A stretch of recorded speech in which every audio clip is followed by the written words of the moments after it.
Hoy es 25 de marzo, lo que quiere decir que es el Día Internacional de Leer a Tolkien, el Tolkien Reading Day. Y esto que tengo aquí es una lista con algunos de mis capítulos o fragmentos favoritos dentro de su obra, de los cuales leeré, no todos, pero los que me dé tiempo. Y como siempre vais a tener los timestamps, las diferentes partes del vídeo, marcadas aquí abajo, en el propio vídeo y en la caja de descripción. Así que nada más, gracias por hacer clic. Ainur, la música de los Ainur. En el principio estaba Eru, el único, que en Ardes llamado Ilúvatar, y primero hizo a los Ainur, los sagrados, que eran vástagos de su pensamiento, y estuvieron con él antes que se hiciera alguna otra cosa, y les habló y les propuso temas de música, y cantaron ante él, y él se sintió complacido. Pero por mucho tiempo cada uno de ellos cantó solo, o junto con unos pocos, mientras el resto escuchaba, porque cada uno solo entendía aquella parte de la mente de Ilúvatar de la que provenía él mismo, y eran muy lentos en comprender el canto de sus hermanos. Pero cada vez que escuchaban, alcanzaban una comprensión más profunda y crecían en unisonancia y armonía. Y sucedió que Ilúvatar convocó a todos los Ainur y les comunicó un tema poderoso, descubriendo para ellos cosas todavía más grandes y más maravillosas que las reveladas hasta entonces. Y la gloria del principio y el esplendor del final asombraron a los Ainur, de modo que se inclinaron ante Ilúvatar y guardaron silencio. Entonces les dijo Ilúvatar: del tema que os he comunicado, quiero ahora que hagáis, juntos y en armonía, una gran música. Y como os he inflamado con la llama imperecedera, mostraréis vuestros poderes en el adorno de este tema mismo, cada cual con sus propios pensamientos y recursos, si así le place. Pero yo me sentaré y escucharé, y será de mi agrado que por medio de vosotros una gran belleza despierte en canción.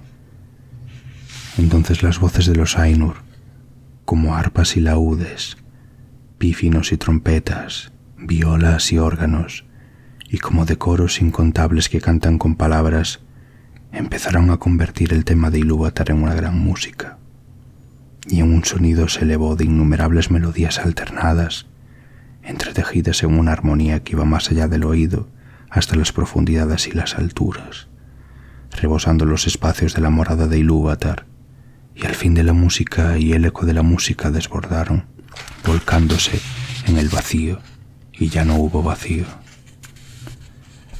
Nunca desde entonces hicieron los Ainur una música como esta, aunque se ha dicho que los coros de los Ainur y los hijos de Ilúvatar harán ante él una música todavía más grande, después del fin de los días. Entonces los temas de Ilúvatar se tocarán correctamente y tendrán que ser en el momento en que aparezcan, pues todos entenderán entonces plenamente la intención del único para cada una de las partes, y conocerán la comprensión de los demás, e Ilúvatar pondrá en los pensamientos de ellos el fuego secreto. Pero ahora Ilúvatar escucha sentado, y durante un largo rato le parece bien, pues no había fallos en la música. Pero a medida que el tema prospera, nació un deseo en el corazón de Melkor, entretejer asuntos de su propia imaginación que no acordaban con el tema de Ilúvatar, porque intentaba así acrecentar el poder y la gloria de la parte que le había sido asignada. A Melkor, entre los Ainur, le habían dado los más grandes dones de poder y conocimiento, y tenía parte en todos los dones de sus hermanos. Con frecuencia había ido solo a los sitios vacíos en busca de la llama imperecedera, porque grande era el deseo que ardía en él de dar ser a cosas propias, y le parecía que Ilúvatar no se ocupaba del vacío, cuya desnudez lo impacientaba. No obstante, no encontró el fuego, porque el fuego está con Ilúvatar. pero hallándose solo, había empezado a tener pensamientos propios, distintos de los de sus hermanos. Melkor entretejió algunos de estos pensamientos en la música. Inmediatamente una discordancia se alzó en torno y muchos de los que estaban cerca se desalentaron, se les confundió el pensamiento y la música vaciló. Pero algunos empezaron a concertar su música con la de Melkor, más que con el pensamiento que habían tenido en principio. Entonces la discordancia de Melkor se extendió todavía más, y las melodías escuchadas antes naufragaron en un mar de sonido turbulento. Pero Ilúvatar continuaba sentado y escuchaba, hasta que pareció que alrededor del trono había estallado una furiosa tormenta, como de aguas oscuras que batallaran entre sí con una cólera infinita que nunca sería apaciguada. Entonces Ilúvatar se puso de pie y los Ainur vieron que sonreía, y levantó la mano izquierda, y un nuevo tema nació en medio de la tormenta, parecido y sin embargo distinto al anterior, y que cobró fuerzas y tenía una nueva belleza. Pero la discordancia de Melkor se elevó rugiendo y luchó con él, y una vez más hubo una guerra de sonidos más violenta que antes, hasta que muchos de los Ainur se desanimaron y no cantaron más, y Melkor predominó. Otra vez se incorporó entonces Ilúvatar, y los Ainur vieron que estaba serio. E Ilúvatar levantó la mano derecha, y he aquí que un tercer tema brotó de la confusión, y era distinto de los otros, porque pareció al principio dulce y suave, un mero murmullo de sonidos leves en delicadas melodías, pero no pudo ser apagado y adquirió poder y profundidad. Y pareció por último que dos músicas se desenvolvían a un tiempo ante el asiento de Ilúvatar, por completo discordantes. La una era profunda, vasta y hermosa, pero lenta y mezclada con un dolor sin medida que era la fuente principal de su belleza. La música de Melkor había alcanzado ahora una unidad propia, pero era estridente, vana e infinitamente repetida, y poco armónica, pues sonaba como un clamor de múltiples trompetas que bramaran unas pocas notas, todas al unísono. Intentó ahogar a la otra música con una voz violenta, pero pareció que la música de Ilúvatar se apoderaba de algún modo de las notas más triunfantes y las entretejía en su propia solemne estructura. En medio de esta batalla que sacudía las estancias de Ilúvatar y estremecía unos silencios hasta entonces inmutables, Ilúvatar se puso de pie por tercera vez, y era terrible mirarlo a la cara. Levantó entonces ambas manos, y en un acorde más profundo que el abismo, más alto que el firmamento, penetrante como la luz de los ojos de Ilúvatar, la música cesó. Entonces Ilúvatar habló y dijo: «Poderosos son los Ainur, y entre ellos el más poderoso es Melkor, pero sepan él y todos los Ainur que yo soy Ilúvatar. Os mostraré las cosas que habéis cantado y así veréis qué habéis hecho. Y tú, Melkor, verás que ningún tema puede tocarse que no tenga en mí su fuente más profunda, y que nadie pueda alterar la música a mi pesar, porque aquel que lo intente probará que es solo mi instrumento para la creación de las cosas más maravillosas todavía que él no había imaginado».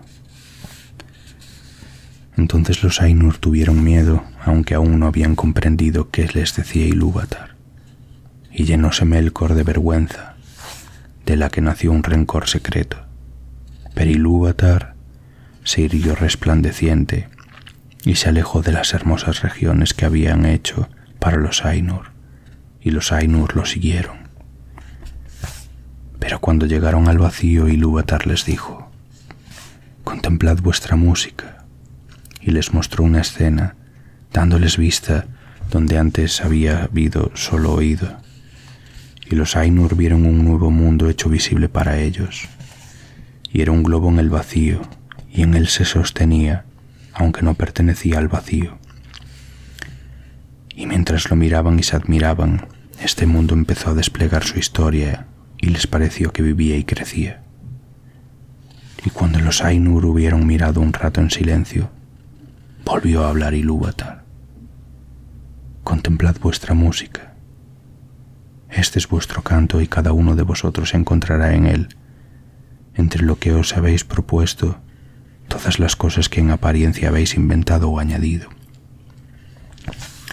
Y tú, Melkor, descubrirás los pensamientos secretos de tu propia mente y entenderás que son solo una parte del todo y tributarios de su gloria.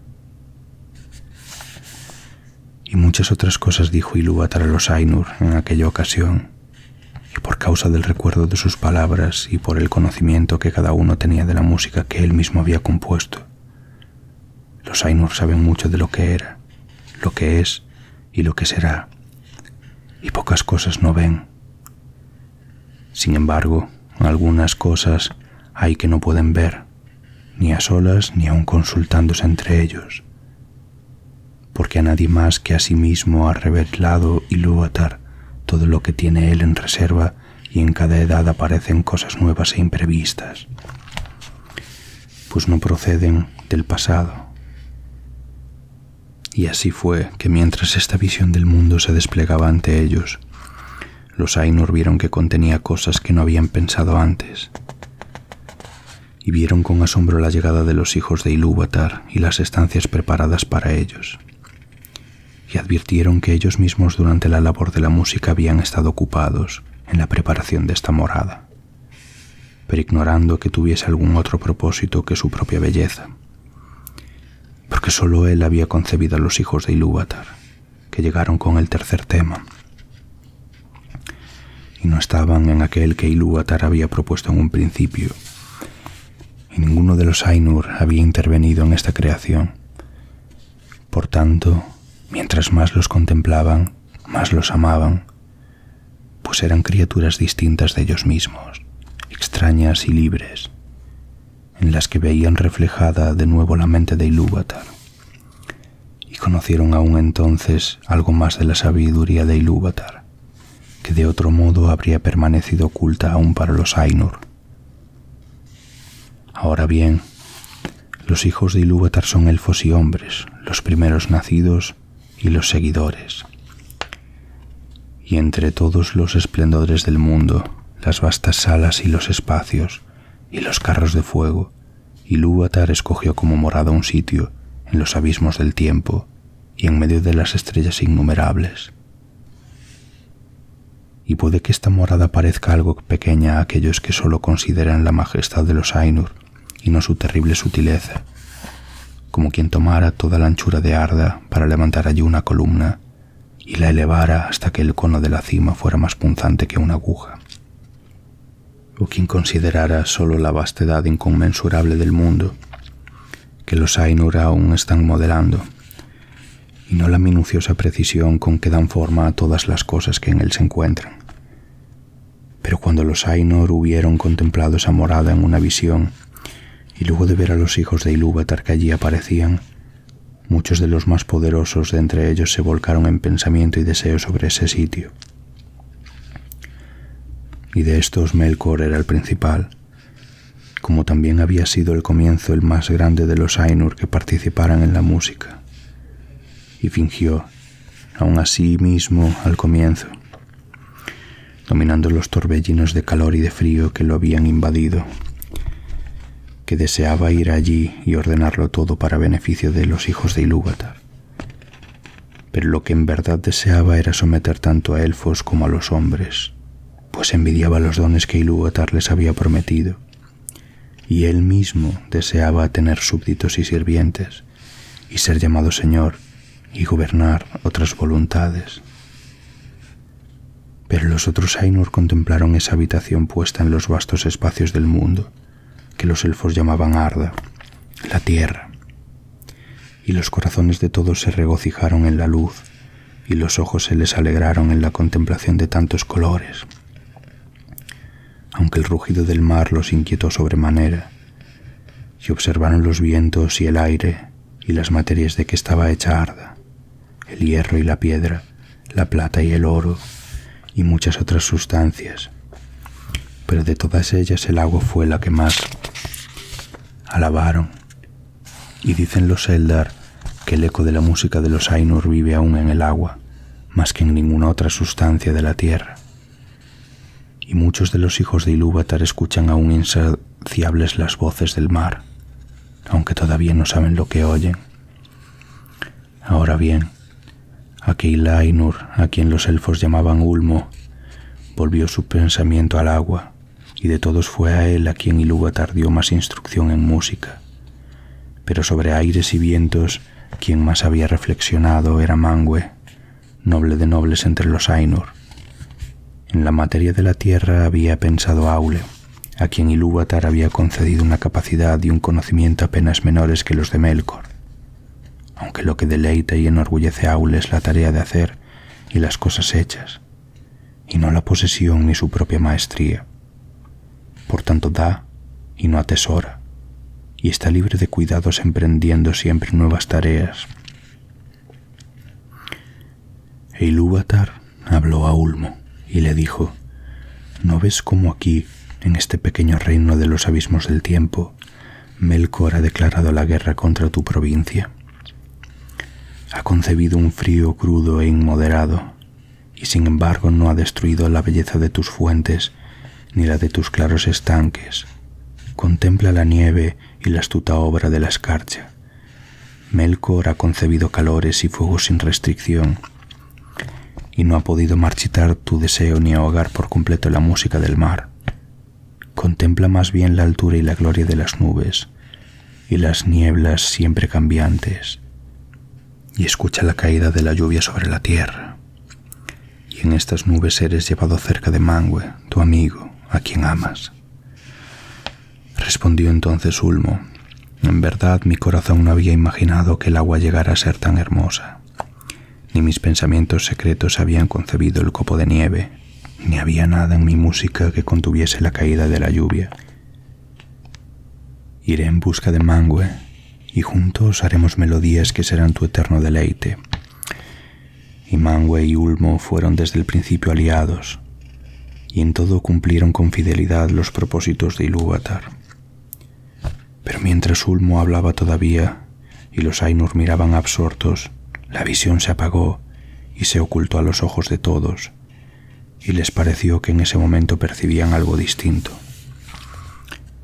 la oscuridad, que no habían conocido antes excepto en pensamiento, pero se habían enamorado de la belleza de la visión y habían contemplado embelesados el despliegue del mundo que allí cobraba ser, y les colmaba la mente, porque la historia no estaba todavía completa ni los ciclos del tiempo del todo cumplidos cuando la visión les fue arrebatada.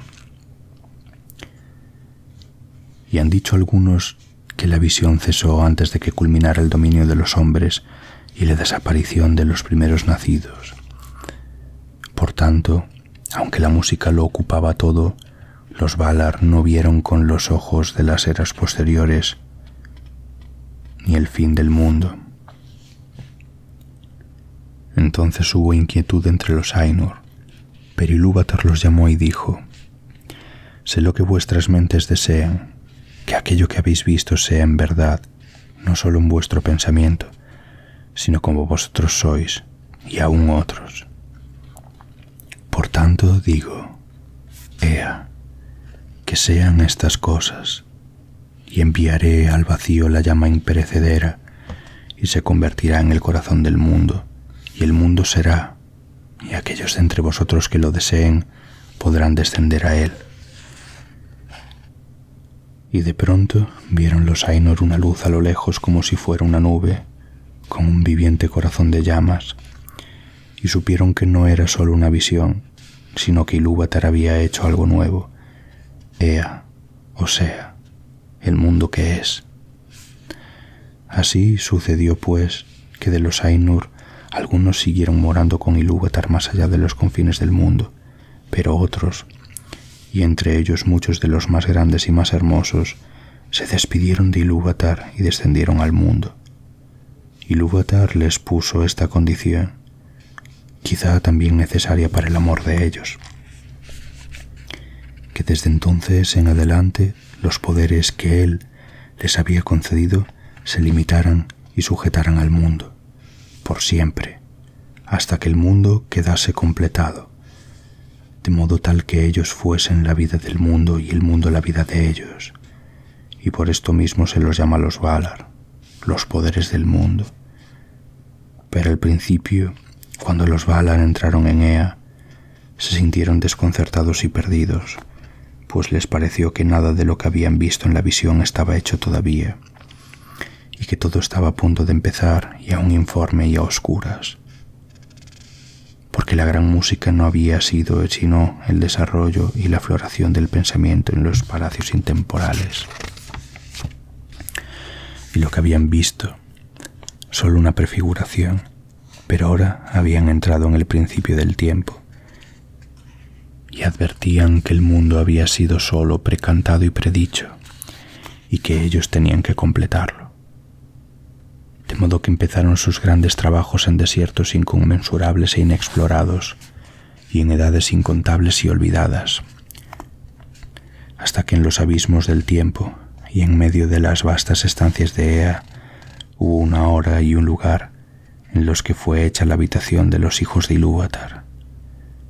Y en estos trabajos Manwë y Aule y Ulmo se empeñaron más que otros, pero Melkor estuvo también allí desde el principio, y se mezclaba en todo lo que se hacía, cambiándolo si le era posible según sus propios deseos y propósitos, y animó grandes fuegos. Por tanto, mientras la tierra era todavía joven y estaba toda en llamas, Melkor la codició y dijo a los otros Valar: «Este será mi reino, y para mí lo designo». Pero Manwë era el hermano de Melkor en la mente de Ilúvatar y el primer instrumento en el segundo tema que Ilúvatar había levantado contra la discordancia de Melkor, y convocó a muchos espíritus, tanto mayores como menores, que bajaran a los campos de Arda a ayudar a Manwë, temiendo que el Melkor pudiera impedir para siempre la culminación de los trabajos y que la tierra se marchitara antes de florecer. Y Manwë dijo a Melkor: «Este reino no lo tomarás para ti injustamente, pues muchos otros han trabajado en él, no menos que tú». Y hubo lucha entre Melkor y los otros Valar, y por esa vez Melkor se retiró y partió a otras regiones donde hizo lo que quiso, pero no se quitó del corazón el deseo de dominar el reino de Arda. Ahora bien, los Valar tomaron para sí mismos forma y color, porque habían sido atraídos al mundo por el amor de los hijos de Ilúvatar, en quienes habían puesto tantas esperanzas. Tomaron formas que se asemejaban a lo que habían contemplado en la visión de Ilúvatar, excepto en majestad y esplendor. Además, esas formas proceden del conocimiento que ellos tenían del mundo visible más que del mundo en sí, y no las necesitan, salvo como necesitamos nosotros el vestido, pues podríamos ir desnudos sin desmedro de nuestro ser. Por tanto, los Valar pueden andar, si así les place, sin atuendo, y entonces ni siquiera los Eldar los perciben con claridad, aunque estén presentes. Pero cuando deciden vestirse, algunos Valar toman forma de hombre y otros de mujer, porque esa diferencia de temperamento la tienen desde el principio, y se encarna en la elección de cada uno, no porque la elección haga de ellos varones o mujeres, sino como el vestido entre nosotros, que puede mostrar al varón o a la mujer, pero no los hace. Mas las formas con que los grandes se invisten no son en todo momento como las formas de los reyes y de las reinas de los hijos de Ilúvatar, porque a veces se visten de acuerdo con sus propios pensamientos, hechos visibles en forma de majestad y temor. Y los Valar convocaron a muchos compañeros, algunos menores, otros tan poderosos como ellos, y juntos trabajaron en el ordenamiento de la tierra y en el apaciguamiento de sus tumultos. Entonces Melkor vio lo que se había hecho, y que los Valar andaban por la tierra como poderes visibles, vestidos con las galas del mundo, y eran agradables y gloriosos de ver, y bienaventurados, y la tierra estaba convirtiéndose en un jardín de deleite, pues ya no había torbellinos en ella. La envidia de Melkor fue entonces todavía mayor, y él también tomó forma visible. Pero a causa del temple de Melkor y de la malicia que ardía en él, esa forma era terrible y oscura, y descendió sobre Arda con poder y majestad, más grandes que los de ningún otro Valar, como una montaña que vadea el mar y tiene la cabeza por encima de las nubes, vestida de hielo y coronada de fuego y humo. Y la luz de los ojos de Melkor era como una llama que marchita con su calor y traspasa con un frío mortal. Así empezó la primera batalla de los Valar con Melkor por el dominio de Arda. Y de estos tumultos los elfos conocen muy poco, porque lo que aquí se ha declarado procede de los Valar mismos, con quienes los Eldalie hablaron en la tierra de Valinor y de quienes recibieron instrucción, pero poco contaron los Valar de las guerras anteriores al advenimiento de los elfos. Se dice, no obstante, entre los Eldar que los Valar se esforzaron siempre, a pesar de Melkor, por gobernar la tierra y prepararla para la llegada de los primeros nacidos, y construyeron tierras y Melkor las destruyó, cavaron valles y Melkor los levantó, tallaron montañas y Melkor las derribó, ahondaron mares y Melkor los derramó, y nada podía conservarse en paz ni desarrollarse, pues no bien empezaban los Valar una obra, Melkor la deshacía o corrompía. Y, sin embargo, no todo era en vano, y aunque la voluntad y el propósito de los Valar no se cumplían nunca, y todas las cosas tenían un color y una forma distintos de como ellos lo habían pensado, no obstante la tierra iba cobrando forma y haciéndose más firme. Y así la habitación de los hijos de Ilúvatar fue establecida al fin en los abismos del tiempo y entre las estrellas innumerables.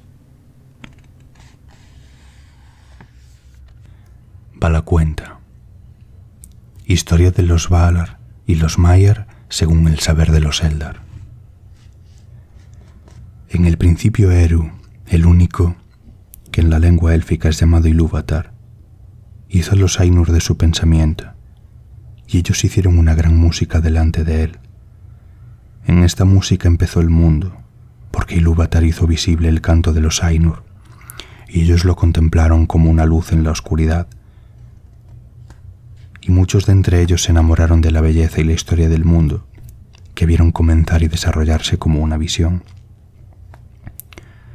Por tanto, Ilúvatar dio ser a esta visión, y la puso en medio del vacío, y el fuego secreto fue enviado para que ardiera en el corazón del mundo, y se lo llamó Ea.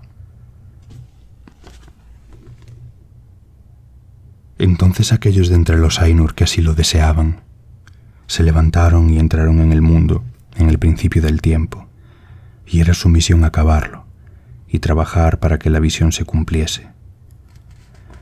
Largo tiempo trabajaron en las regiones de Ea, de una vastedad inconcebible para los elfos y para los hombres, hasta que en el tiempo señalado se hizo Arda, el reino de la tierra.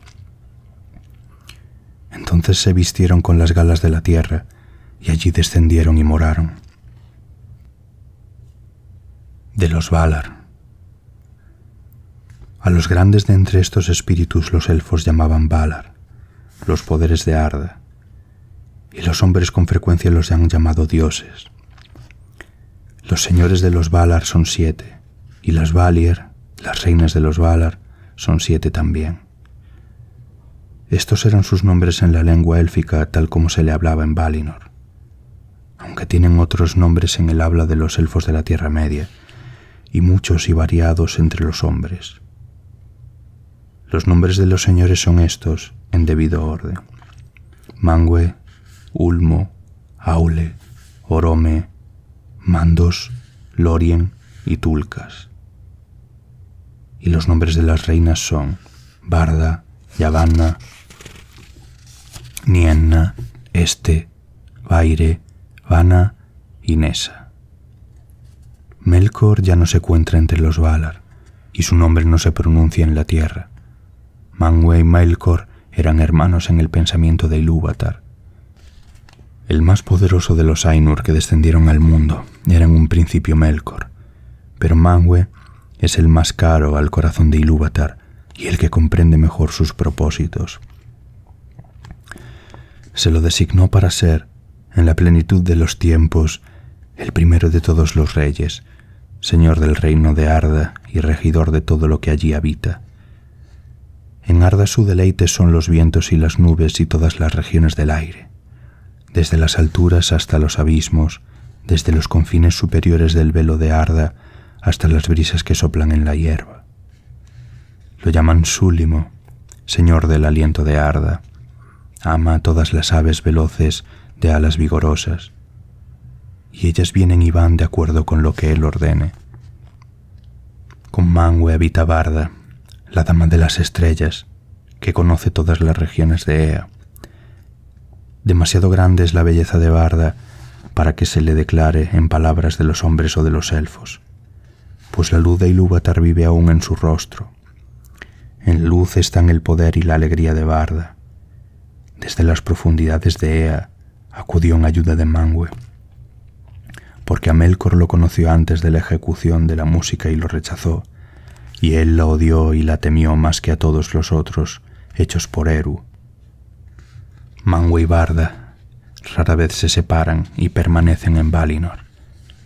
Los palacios se alzan sobre las nieves eternas en Oilose, la torre más alta de Tanuicuetil, la más elevada de todas las montañas de la tierra. Cuando Manwë asciende allí a su trono y mira enfrente, si Barda está a su lado, ve más lejos que otra mirada alguna, a través de la niebla y a través de la oscuridad y por sobre las leguas del mar. Y si Manwë está junto a ella, Barda oye más claramente que todos los otros oídos el sonido de las voces que claman de este a oeste, desde las colinas y los valles y desde los sitios oscuros que Melkor ha hecho en la tierra. De todos los grandes que moran en este mundo, a Barda es a quien más reverencian y aman los elfos. La llaman Elbereth e invocan su nombre desde las sombras de la Tierra Media y la ensalzan en cantos cuando las estrellas aparecen. Ulmo es el señor de las aguas. Está solo. No habita mucho tiempo en parte alguna, sino que se traslada a su antojo por las aguas profundas alrededor de la tierra o debajo de la tierra. Sigue en poder a Manwë, y antes de que Valinor fuera hecha, era el más próximo a él en amistad, pero después rara vez asistía a los consejos de los Valar, a menos que se debatieran muy grandes asuntos, porque tiene siempre presente a toda Arda y no necesita lugar de descanso. Además, no le agrada andar sobre la tierra y rara vez viste un cuerpo, a la manera de sus pares. Cuando los hijos de Eru llegaban a verlo, sentían un gran terror, pues la aparición del rey del mar era terrible, como una ola gigantesca que avanza hacia la tierra, con un yelmo oscuro de cresta espumosa y una cota de malla que resplandece, pasando del color plata a unas sombras verdes. Altas son las trompetas de Manwë, pero la voz de Ulmo es profunda como los abismos del océano que solo él ha visto. No obstante, Ulmo ama tanto a los elfos como a los hombres y nunca los abandona, ni aun cuando soportan la ira de los Valar.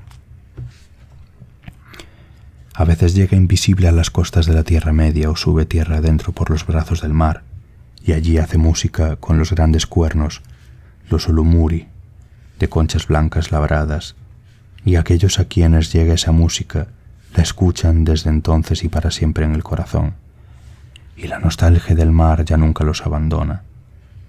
Pero Ulmo habla sobre todo a los que moran en la Tierra Media con voces que se oyen solo como música del agua, porque todos los mares, los ríos y las fuentes le están sometidos, de modo que los elfos dicen que el espíritu de Ulmo corre por todas las venas del mundo.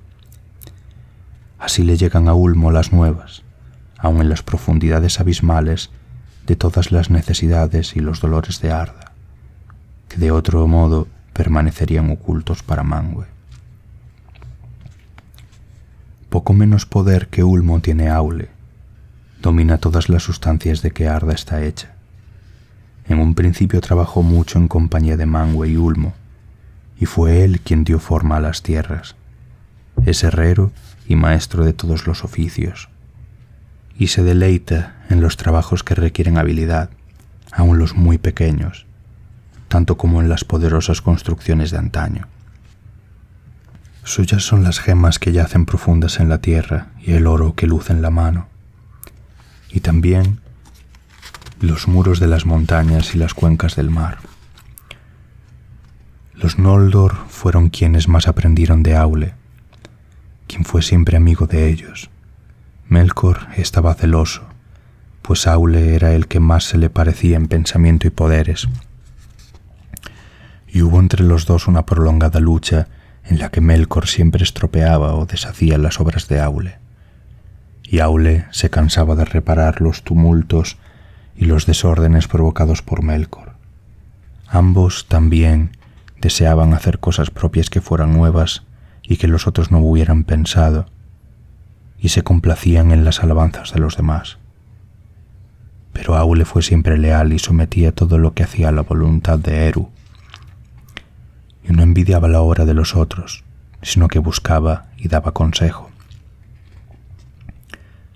Mientras Melkor se consumía en envidias y en odios, hasta que por último nada pudo hacer, salvo mofarse del pensamiento de los demás y destruir todas las obras si le era posible.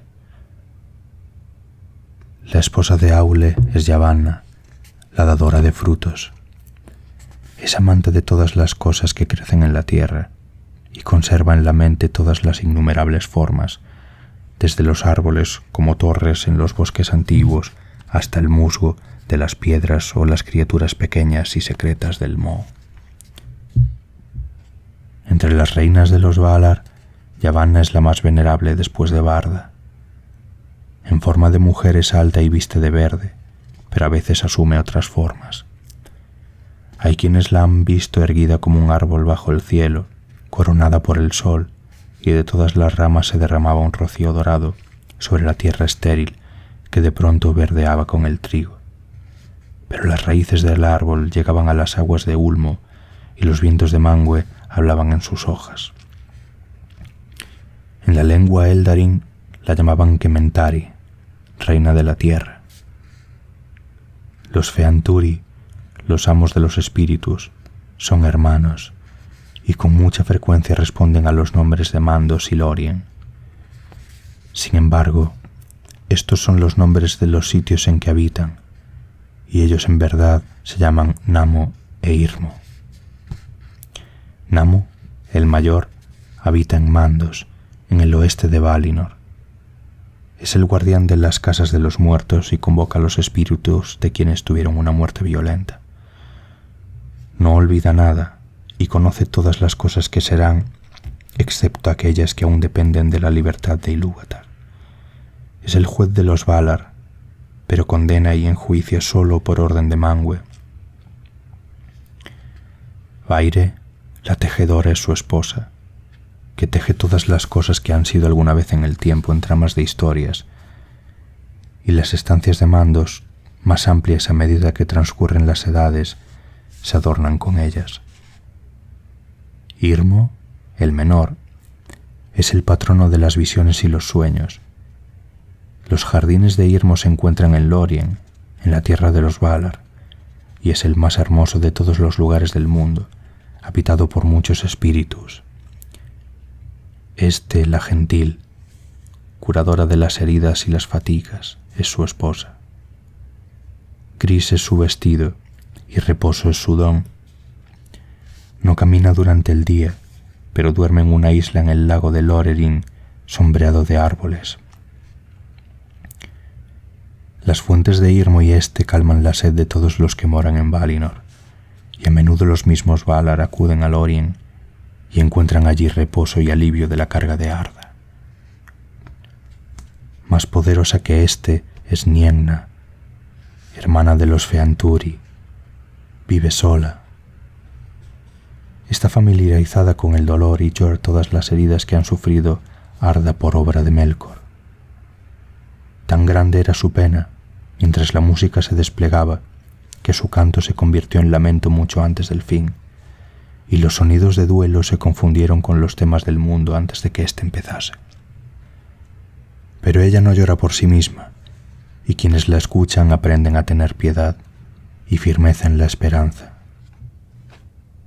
Los palacios de Nienna se alzan al oeste del oeste en los límites del mundo, y ella rara vez viene a la ciudad de Valinar, donde todo es regocijo. Visita sobre todo los palacios de Mandos, que están cerca de los suyos, y todos los que la esperan en Mandos claman por ella, pues fortalece los espíritus y convierte el dolor en sabiduría. Las ventanas de su casa miran hacia afuera desde los muros del mundo. El más grande en fuerza y en proezas es Tulkas, a quien llaman Astaldo el Valiente. Fue el último en llegar a Arda para ayudar a los Valar en las primeras batallas contra Melkor. Ama la lucha y los torneos de fuerza, y no monta a caballo, pues corre más rápidamente que todas las criaturas que andan a pie, y no conoce la fatiga. Tiene el pelo y la barba dorados y la piel rojiza, y sus armas son las manos. Poco caso hace del pasado o del futuro, y no es buen consejero, pero sí un amigo intrépido. Su esposa es Nessa, hermana de Orome, y también ella es ágil y ligera de pies. Ama a los ciervos, y ellos van detrás de su séquito toda vez que ella se interna en las tierras salvajes, pero los vence en la carrera. La danza la deleita, y la danza en Valinor en los prados siempre verdes. Orome es un poderoso señor, aunque no tan fuerte como Tulkas. Es más terrible en cólera, mientras que Tulkas ríe siempre, en el juego como en la guerra. Y llegó a reírse en la cara de Melkor en las batallas de antes de que los elfos nacieran. Orome amaba la Tierra Media, la dejó de mala gana y fue el último en llegar a Valinor, y en otro tiempo volvía a menudo al este por las montañas y regresaba con su ejército a las colinas y llanuras. Es cazador de monstruos y de bestias feroces, y encuentra deleite en los caballos y los perros, y ama a todos los árboles, por lo que recibe el nombre de Aldaron, y los Sindar lo llaman Tauron, el señor de los bosques. Nahar es el nombre de su caballo, blanco al sol y de plata refulgente por la noche. El gran cuerno que lleva consigo se llama Valaroma, y el sonido de este cuerno es como el ascenso del sol envuelto en una luz escarlata o el rayo que atraviesa las nubes. Por sobre todos los cuernos de su ejército se oyó a Valoroma en los bosques que Yavanna hizo crecer en Valinor. Pues allí preparaba Orome a gente y a bestias para perseguir a las criaturas malignas de Melkor. La esposa de Orome es Vana, la siempre joven, hermana menor de Yavanna. Las flores brotan cuando ella pasa, y se abren cuando ella las mira, y todos los pájaros cantan cuando ella se acerca. Estos son los nombres de los Valar y las Valier, y aquí se cuenta brevemente qué aspecto tenían, tal como los Eldar lo contemplaron en Aman. Pero aunque las formas en que se manifestaron a los hijos de Ilúvatar parecieran hermosas y nobles, no eran sino un velo que ocultaba su hermosura y su poder. Y si poco se dice aquí de todo lo que una vez supieron los Eldar, no es nada en comparación con lo que ellos son en verdad, pues se remontan a regiones y edades que nuestro pensamiento no alcanza. Entre ellos, 9 eran los más poderosos y venerables, pero uno fue eliminado y quedaron 8, los Aratar, los principales de Arda, Manwë y Barda, Ulmo, Yavanna y Aule, Mandos, Nienna y Orome. Aunque Manwë es el rey responsable de la lealtad de todos a Eru, son pares sin majestad y sobrepasan sin comparación a todos los demás, Valar o Maiar, o a cualquier otro enviado por Ilúvatar a Ea. De los Maiar. Con los Valar vinieron otros espíritus que fueron también antes que el mundo, del mismo orden de los Valar, pero de menor jerarquía.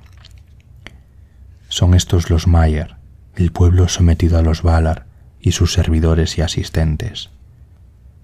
El número de estos espíritus no es conocido de los elfos, y pocos tienen nombre en las lenguas de los hijos de Ilúvatar, porque aunque no ha sido así en Amán, en la Tierra Media los Maiar rara vez se han aparecido en forma visible a los elfos y los hombres. Principales entre los Maiar de Valinor cuyos nombres se recuerdan en las historias de los días antiguos son Ilmare, doncella de Barda, Eonwe, el portador del estandarte y el heraldo de Manwë, con un poder en el manejo de las armas que nadie sobrepasa en Arda. Pero de todos los Maiar, Ose y Uinen son los más conocidos de los hijos de Ilúvatar. Ose es vasallo de Ulmo y amo de los mares que bañan las costas de la Tierra Media. No desciende a las profundidades, pero ama las costas y las islas y se regocija con los vientos de Manwë. Se deleita en las tormentas y se ríe en medio del rugir de las olas. Su esposa es Uinen, la señora de los mares, cuyos cabellos se esparcen por todas las aguas bajo el cielo. Ama a todas las criaturas que habitan en las corrientes salinas y todas las algas que crecen allí. A ella claman los marineros, porque puede tender la calma sobre las olas, restringiendo el frenesí salvaje de Ose. Los númenoreanos vinieron largo tiempo bajo la protección de Uinen y la tuvieron en igual reverencia que a los Valar. Melkor odiaba al mar, pues no podía someterlo. Se dice que mientras hacían a Arda, intentó ganarse la lealtad de Ose, prometiéndole todo el reino y el poder de Ulmo si lo servía.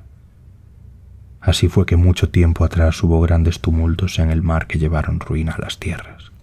Pero Uinen, por ruego de Aule, disuadió a Ose y lo condujo ante Ulmo, y fue perdonado y volvió a su servicio y le fue fiel. La mayoría de las veces, porque nunca perdió de todo el gusto por la violencia, y a veces mostraba una furiosa terquedad aun sin el consentimiento de Ulmo, su señor. Por tanto, los que habitaban junto al mar o se trasladan en embarcaciones suelen amarlo, pero no confían en él. Melian era el nombre de una Maia que servía a Vanna y a Este. Vivió largo tiempo en Lórien, donde cuidaba de los árboles que florecen en los jardines de Irmo, antes de que ella se trasladara a la Tierra Media. Los ruiseñores cantaban a su alrededor donde quiera que ella fuese. El más sabio de entre los Maiar era Olorin. También él vivía en Lórien, pero sus caminos lo llevaban a menudo a casa de Nienna, y de ella aprendió la piedad y la paciencia. De Melian mucho se dice en el Cuenta Silmarillion, pero de Olorin nada cuenta ese relato, porque aunque amaba a los elfos, andaba entre ellos invisible o con la forma de un elfo, y ellos desconocían el porqué de aquellas hermosas visiones o la impronta de sabiduría que él les ponía en el corazón. Más tarde fue amigo de todos los hijos de Ilúvatar y compadeció sus sufrimientos, y quienes lo escuchaban despertaban de la desesperación y apartaban las aprensiones sombrías. De los enemigos. Último de todos se inscribe el nombre de Melkor, el que se alza en poder, pero ha perdido ese nombre a causa de sus propias faltas, y los Noldor, que de entre los elfos son los que más han sufrido su malicia, nunca lo pronuncian, y lo llaman en cambio Morgoth, el enemigo oscuro del mundo. Gran poder le concedió Ilúvatar y fue coevo de Manwë. De los poderes y el conocimiento de todos los otros Valar tenía él una parte, pero los volcó a propósito malvados, y prodigó su fuerza en violencia y tiranía, porque codiciaba a Arda y a todo lo que había en ella, deseando el reinado de Manwë y tener dominio sobre los reinos de sus pares. Desde los días de esplendor llegó por arrogancia a despreciar a todos los seres con excepción del mismo. Espíritu estéril e implacable. Cambió el conocimiento en artes sutiles para acomodar torcidamente a su propia voluntad todo lo que deseaba, hasta convertirse en un embustero que no conocía la vergüenza. Empezó con el deseo de la luz, pero cuando no pudo tenerla solo para él, descendió por el fuego y la ira a una gran hoguera que ardía allá abajo, en la oscuridad. Y fue la oscuridad lo que él más utilizó para obrar maldades en Arda, e hizo que la gente de Arda tuviese miedo de todas las criaturas vivientes. Sin embargo, tan grande era el poder de su levantamiento que en edades olvidadas contendía con Manwë y todos los Valar, y por largos años tuvo a Arda sometida en la mayor parte de las regiones de la tierra. Pero no estaba solo, porque de entre los Maiar muchos se sintieron atraídos por el esplendor de Melkor en los días de su grandeza, y permanecieron junto a él hasta el descenso a la oscuridad, y después corrompió a otros y los atrajo con mentiras y regalos traicioneros. Terribles entre ellos eran los Varalaukar, los azotes de fuego que en la Tierra Media recibían el nombre de Balrogs, demonios de terror. Entre sus servidores con nombre, el más grande fue ese espíritu a quien los Eldar llamaron Sauron o Gorthaur el Cruel. Se lo contó al principio entre los Maiar de Aule y fue siempre una figura poderosa en las tradiciones de ese pueblo.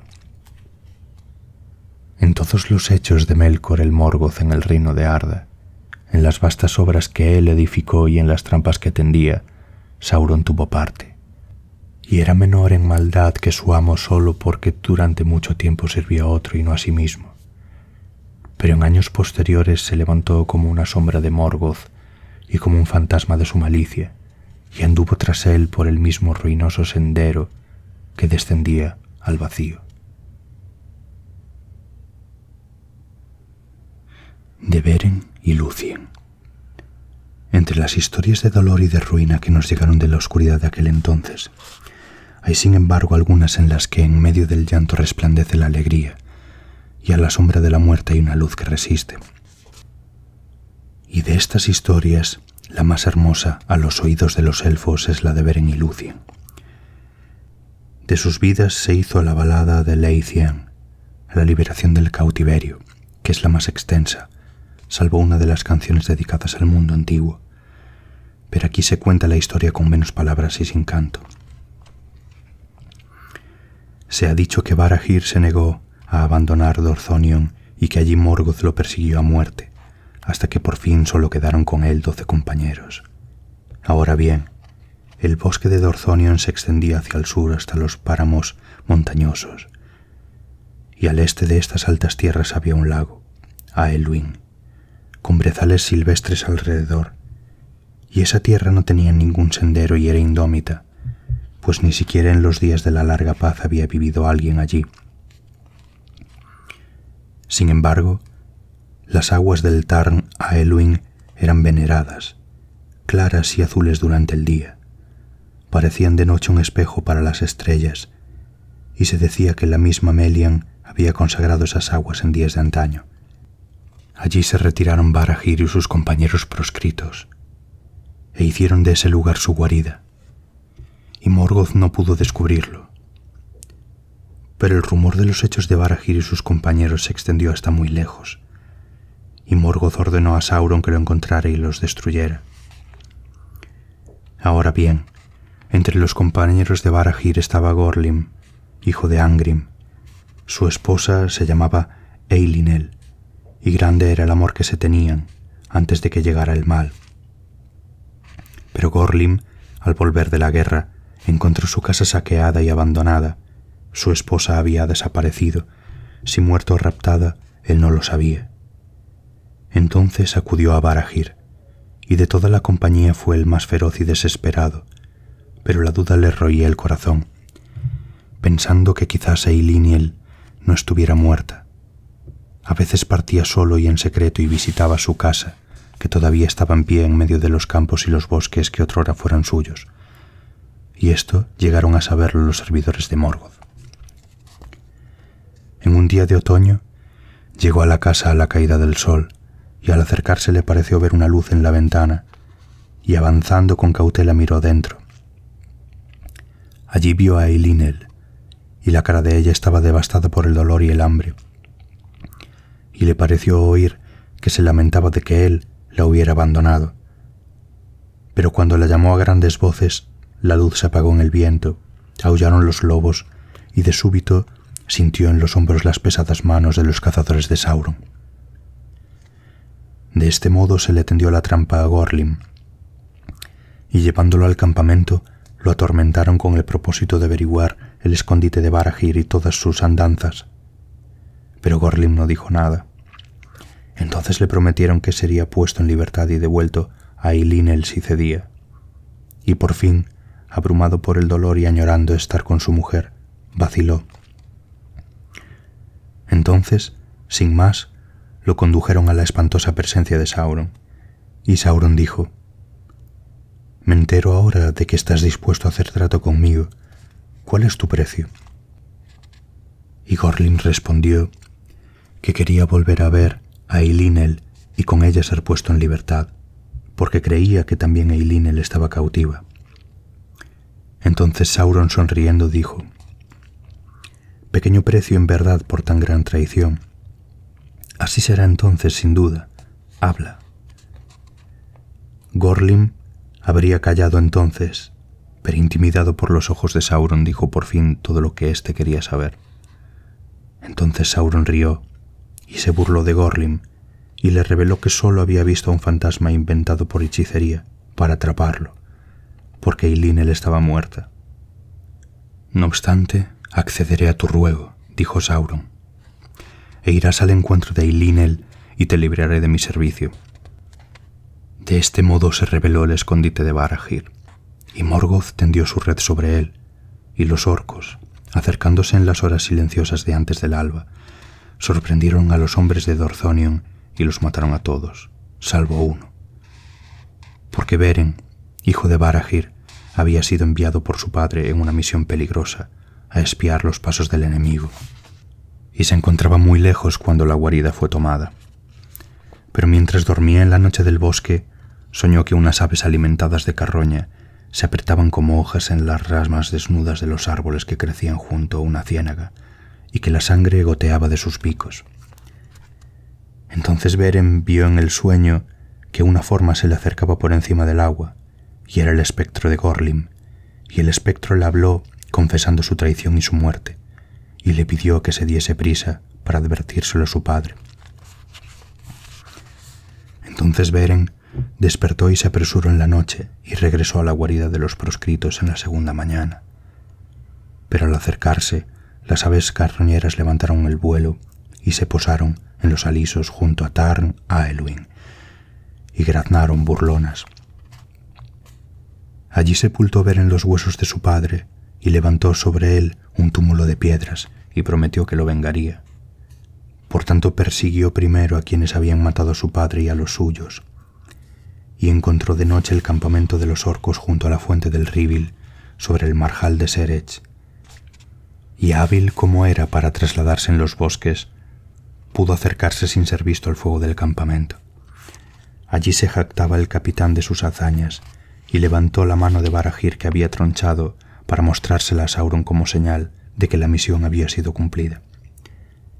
Y el anillo de Felagund estaba en esa mano.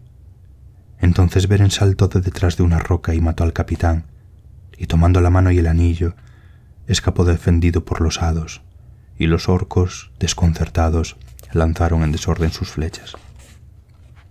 Desde entonces, durante 4 años más erró Beren por Dorthonion, como proscrito solitario, pero se hizo amigo de los pájaros y las bestias, y estos lo ayudaron y no lo traicionaron, y en adelante no comió carne ni mató a ninguna criatura que no estuviera al servicio de Morgoth. No temía la muerte, sino solo el cautiverio, y como era audaz y estaba desesperado, escapó no solo de la muerte, sino también de las prisiones, y las hazañas de su solitario atrevimiento tuvieron renombre en toda Beleriand. Y las historias de esas hazañas llegaron aún a Doriath. Por fin Morgoth puso a su cabeza un precio no menor al precio de la cabeza de Fingon, rey supremo de los Noldor. Pero los orcos no iban detrás de él, y huían cuando se decía que andaba cerca. Por tanto se envió contra él un ejército al mando de Sauron, y Sauron llevó consigo licántropos, bestias salvajes habitadas por espíritus espantosos que él les había puesto. Toda esa tierra rebosaba ahora de mal, y todas las criaturas limpias la evitaban, y tanto se presionó a Beren que por último se vio forzado a huir de Dorthonion. En tiempos de invierno y de nieve abandonó la tierra y la tumba de su padre, y subiendo a las altas regiones de Gorgoroth, las montañas del terror, divisó a lo lejos la tierra de Doriath. Allí le dijo el corazón que descendería al reino escondido, no hollado todavía por pie mortal. Terrible fue su viaje hacia el sur. Los precipicios de Ered Gorgoroth eran escarpados, y debajo había sombras poco antes que se levantara la luna.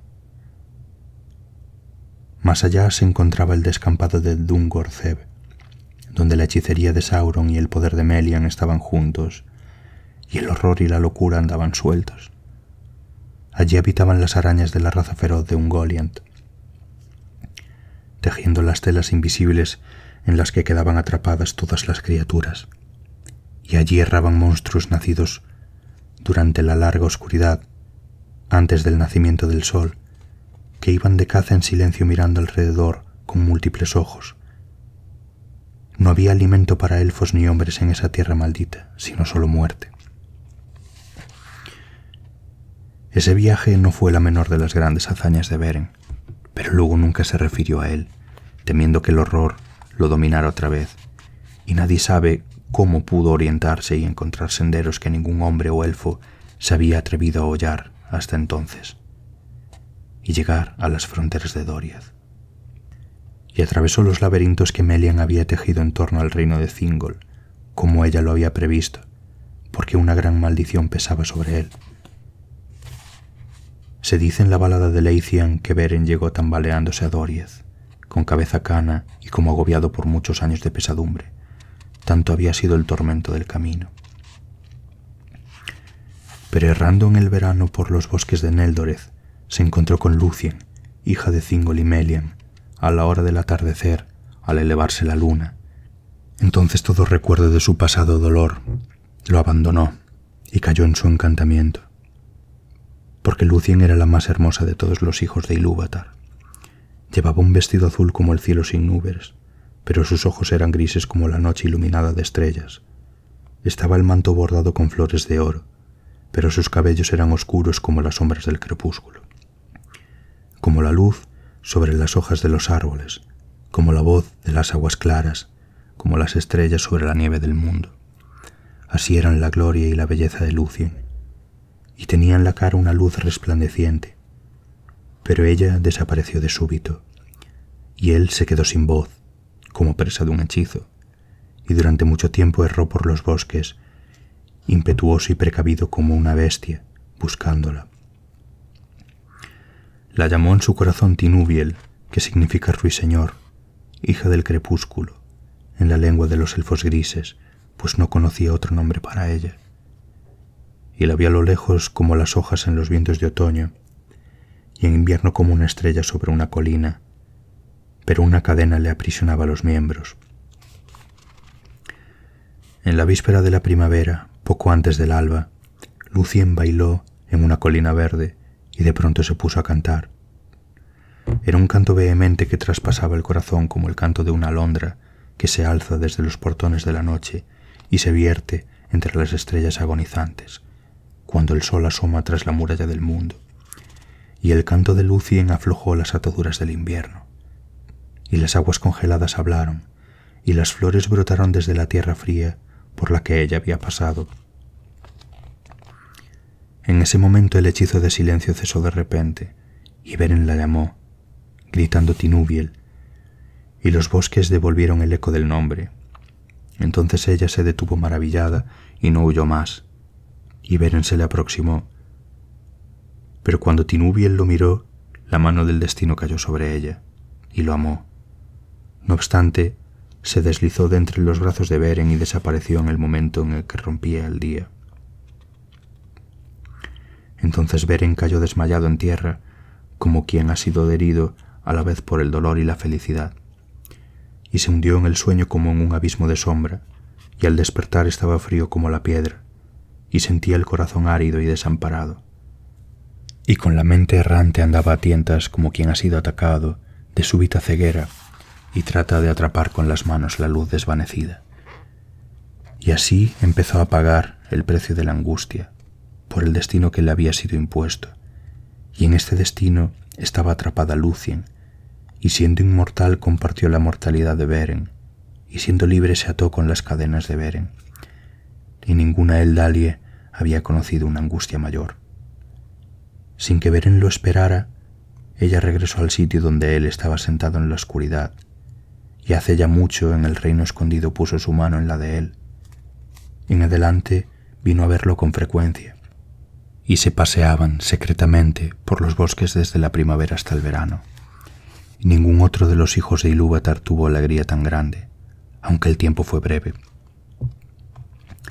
Pero Daeron el bardo también amaba a Lúthien y espió sus encuentros con Beren, y los denunció a Thingol.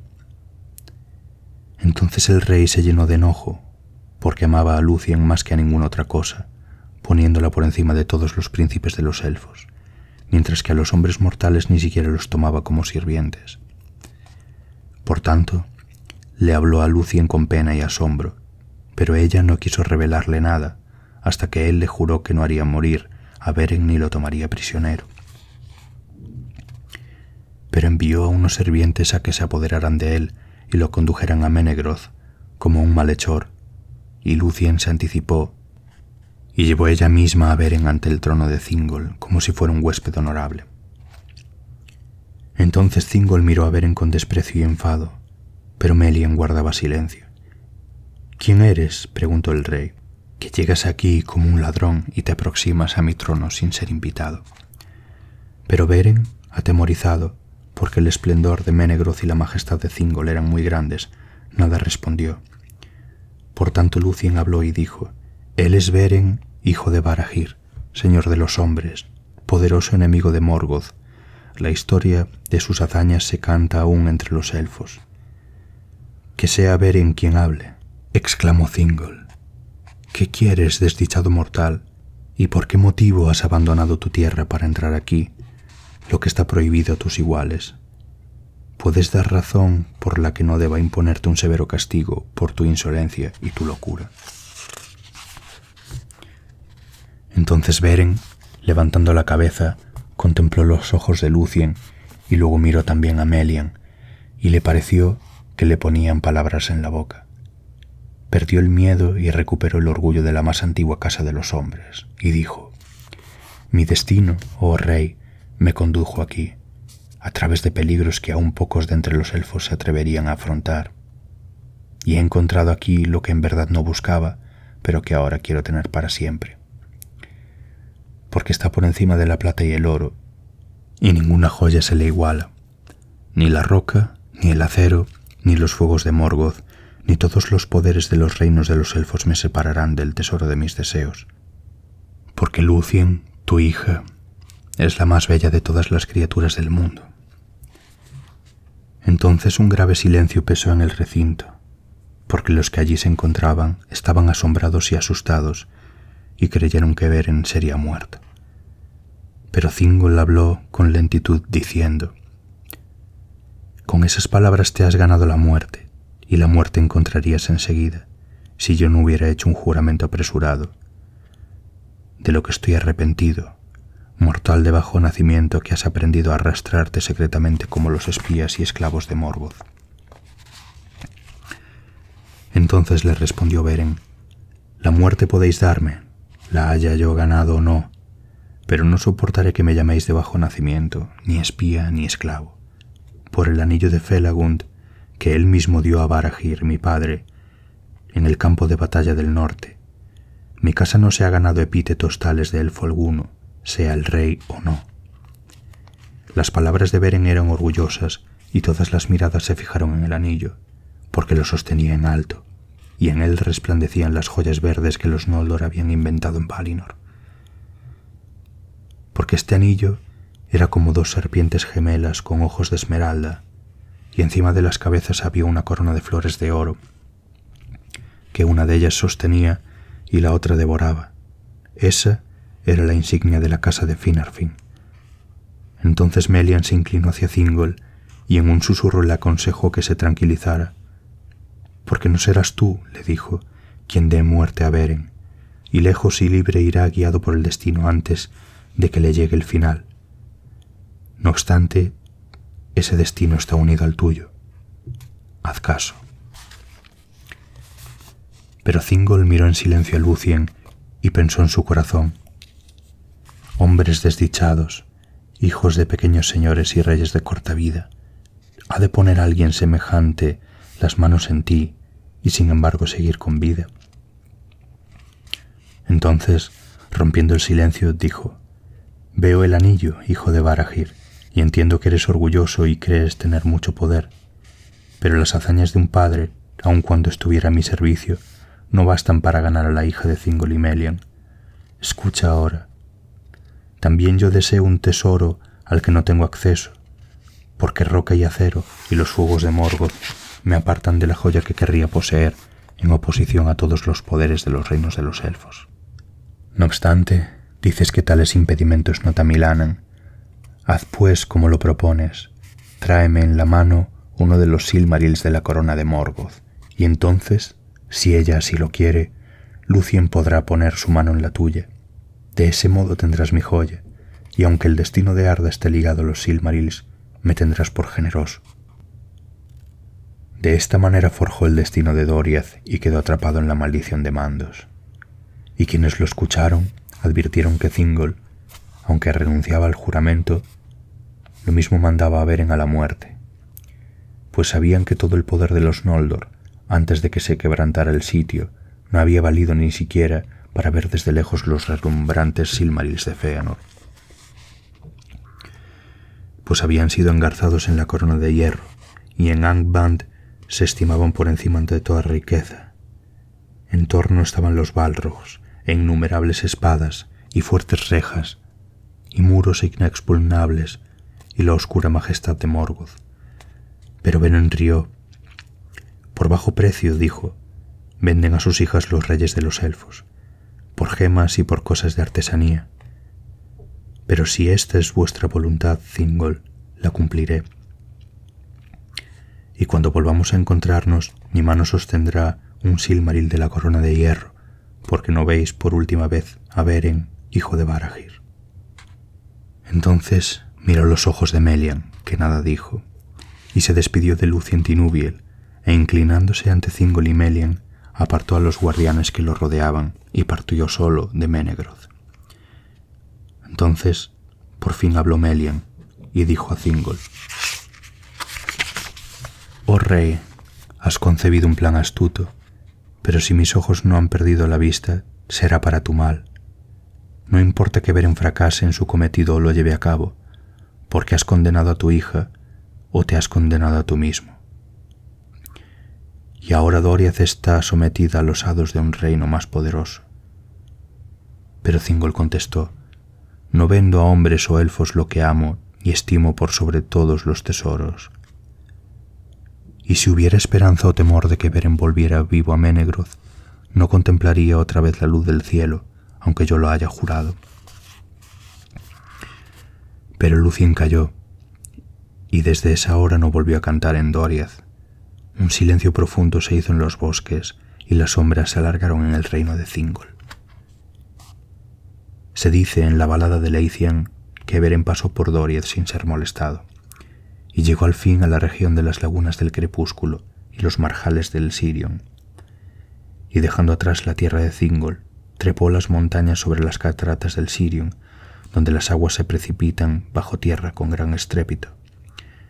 Desde allí miró hacia el oeste, y a través de la niebla y las lluvias que bañaban esas colinas vio Talath Tirnen, la planicie guardada, que se extendía entre el Sirion y el Narog, y, más allá, divisó a lo lejos las tierras de Taur Enfaroth, que se levantan sobre Nargothrond, y sin esperanza ni designio volvió hacia allí sus pasos. En toda aquella planicie, los elfos de Nargothrond mantenían una vigilancia incesante, y en todas las colinas de los bordes había torres ocultas, y en todos los bosques y campos vecinos deambulaban en secreto arqueros de gran habilidad. Las flechas llegaban seguras a destino y eran mortales, y nada entraba allí furtivamente si ellos no lo deseaban. Por tanto, antes de que Beren hubiera avanzado mucho, supieron que andaba por el bosque y que su muerte estaba próxima. Pero conociendo el peligro en que se encontraba, Beren llevaba siempre en alto el anillo de Felagund, y aunque no veía a nadie a causa de la cautela de los cazadores, se sentía vigilado y a menudo exclamaba en voz alta: «Soy Beren, hijo de Barahir, amigo de Felagund, llevadme al rey». Así fue que los cazadores no lo mataron y le salieron juntos al paso y le ordenaron que se detuviera. Pero al ver el anillo se inclinaron ante él, aunque Beren pareciera un hombre salvaje y abandonado, y lo condujeron hacia el norte y hacia el oeste, avanzando de noche por temor de que alguien descubriera el camino que seguían, porque por ese tiempo no había vado ni puente sobre el torrente del Narog ante las puertas de Nargothrond. Pero más hacia el norte, donde el Ginglith se unía al Garog, el caudal disminuía, y cruzando por allí y volviéndose otra vez hacia el sur, los elfos llevaron a Beren bajo la luz de la luna hacia los portones oscuros de unos recintos escondidos. De ese modo, Beren llegó ante el rey Finrod Felagund, y Felagund supo quién era, pues no necesitaba el anillo para reconocer a la gente de Beor y de Barahir. Se reunieron a puertas cerradas, y Beren habló de la muerte de Barahir y de todo lo que le había ocurrido en Doriath, y lloró recordando a Lúthien y la alegría que habían sentido juntos. Pero Felagund escuchó la historia con asombro e inquietud, y supo que el juramento que había hecho era su propia sentencia de muerte, como mucho antes se lo había predicho a Galadriel. Le habló entonces a Beren con pesadumbre en el corazón. «Es claro que Thingol desea tu muerte, pero parece que esta condena va más allá de sus designios, y que el juramento de Fëanor obra de nuevo. Porque los Silmarils están malditos por un juramento de odio, y quien los nombra con algún deseo despierta un gran poder del sopor en que están sumidos, y los hijos de Fëanor llevarían a todos los reinos de los elfos a la ruina antes que consentir que algún otro gane o posea un Silmaril, porque los impulsa el juramento. Y ahora que Elegorm y Curufin habitan en mis estancias, y aunque yo, hijo de Finarfin, soy rey, ellos han ganado gran poder y rigen a muchos.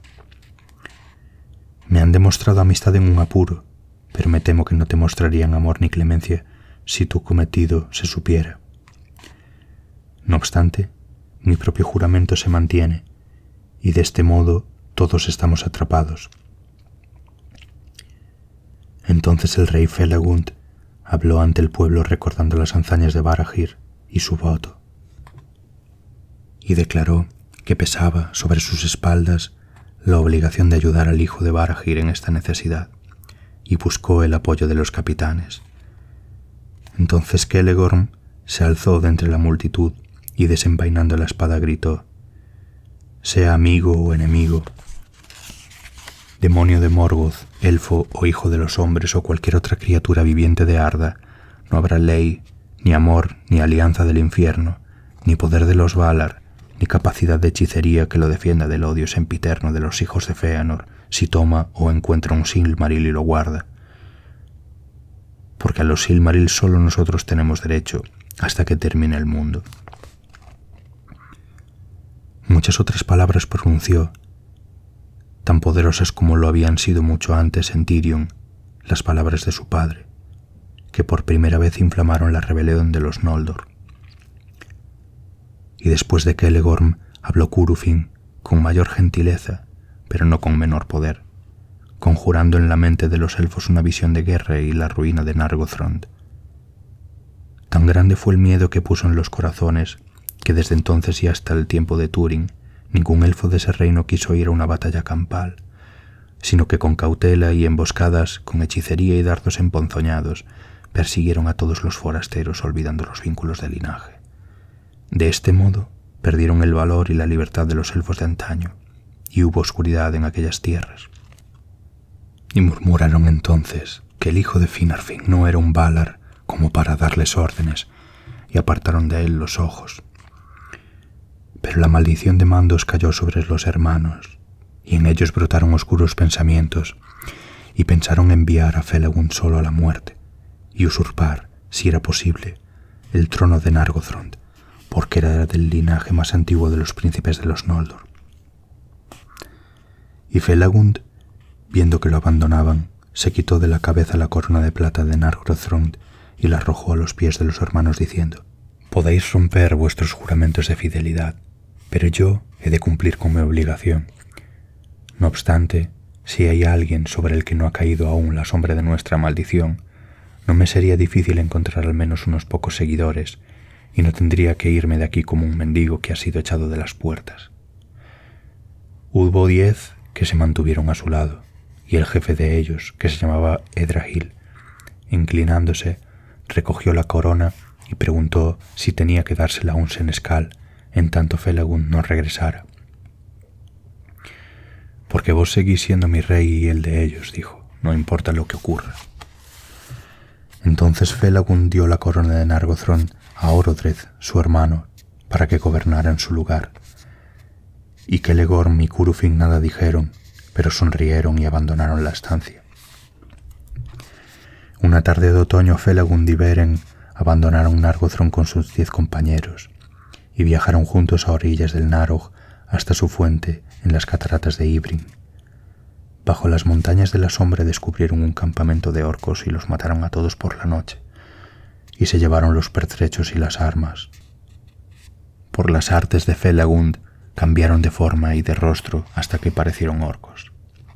Y así disfrazados llegaron al camino del norte y se aventuraron por el paso hacia el oeste, entre Eredwethrin y las tierras altas de Taur Nufuin.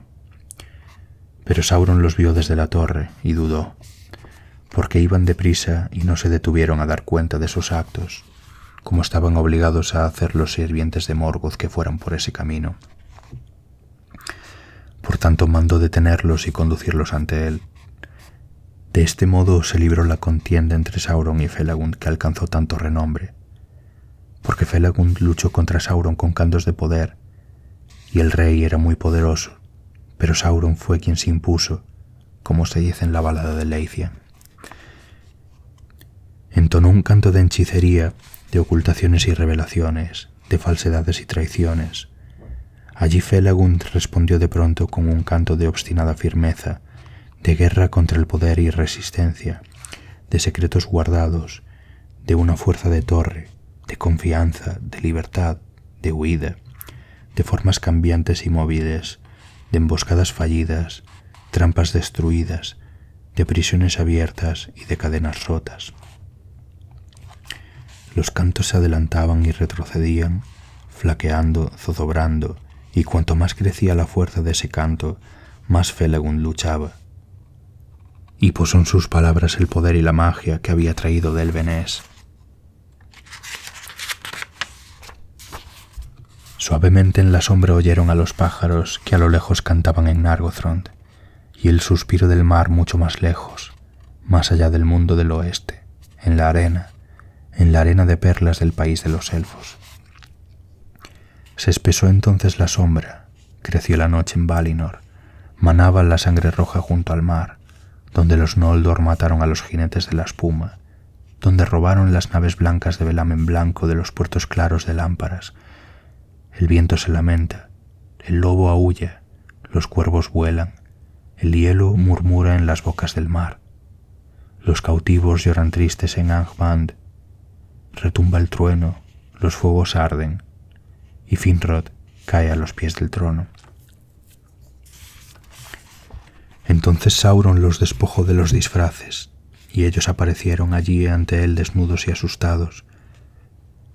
Pero aunque así se reveló lo que eran, no pudo descubrir Sauron cómo se llamaban ni qué se proponían. Los arrojó por tanto a un foso profundo, oscuro y silencioso, y los amenazó con una muerte atroz a menos que uno de ellos le confesara la verdad. De vez en cuando veían 2 ojos que ardían en la negrura, y un licántropo devoró a uno de los compañeros, pero ninguno traicionó al Señor. En el momento en que Sauron arrojó a Beren al foso, un abismo de horror se abrió en el corazón de Lúthien, y al ir a Melian en busca de consejo, se enteró de que Beren estaba en las mazmorras de Tol Ingaurroth, sin esperanza de salvación. Entonces Lúthien, al ver que no tendría ayuda de nadie sobre la tierra, resolvió escapar de Doriath y ayudar ella misma a Beren, pero buscó la asistencia de Daeron, quien delató al rey lo que ella pretendía. Entonces Thingol sintió miedo y asombro, y porque no quiso privar a Lúthien de las luces del cielo por temor de que se desmejorara y menguara, aunque quería impedir que partiese, hizo construir una casa de la que no podría escapar. No lejos de las puertas de Menegroth se erguían, en lo más alto de todos los árboles del bosque de Neldoreth, un bosque de hayas en la mitad septentrional del reino. Esta haya poderosa se llamaba Hilorim, y tenía 3 troncos, iguales de dimensión, de corteza espesa y extremadamente altos. Y se construyó una casa de madera, y ahí se hizo morar a Lúthien, y las escaleras se retiraron y se guardaron, excepto solo cuando los sirvientes de Thingol le traían lo que ella necesitaba.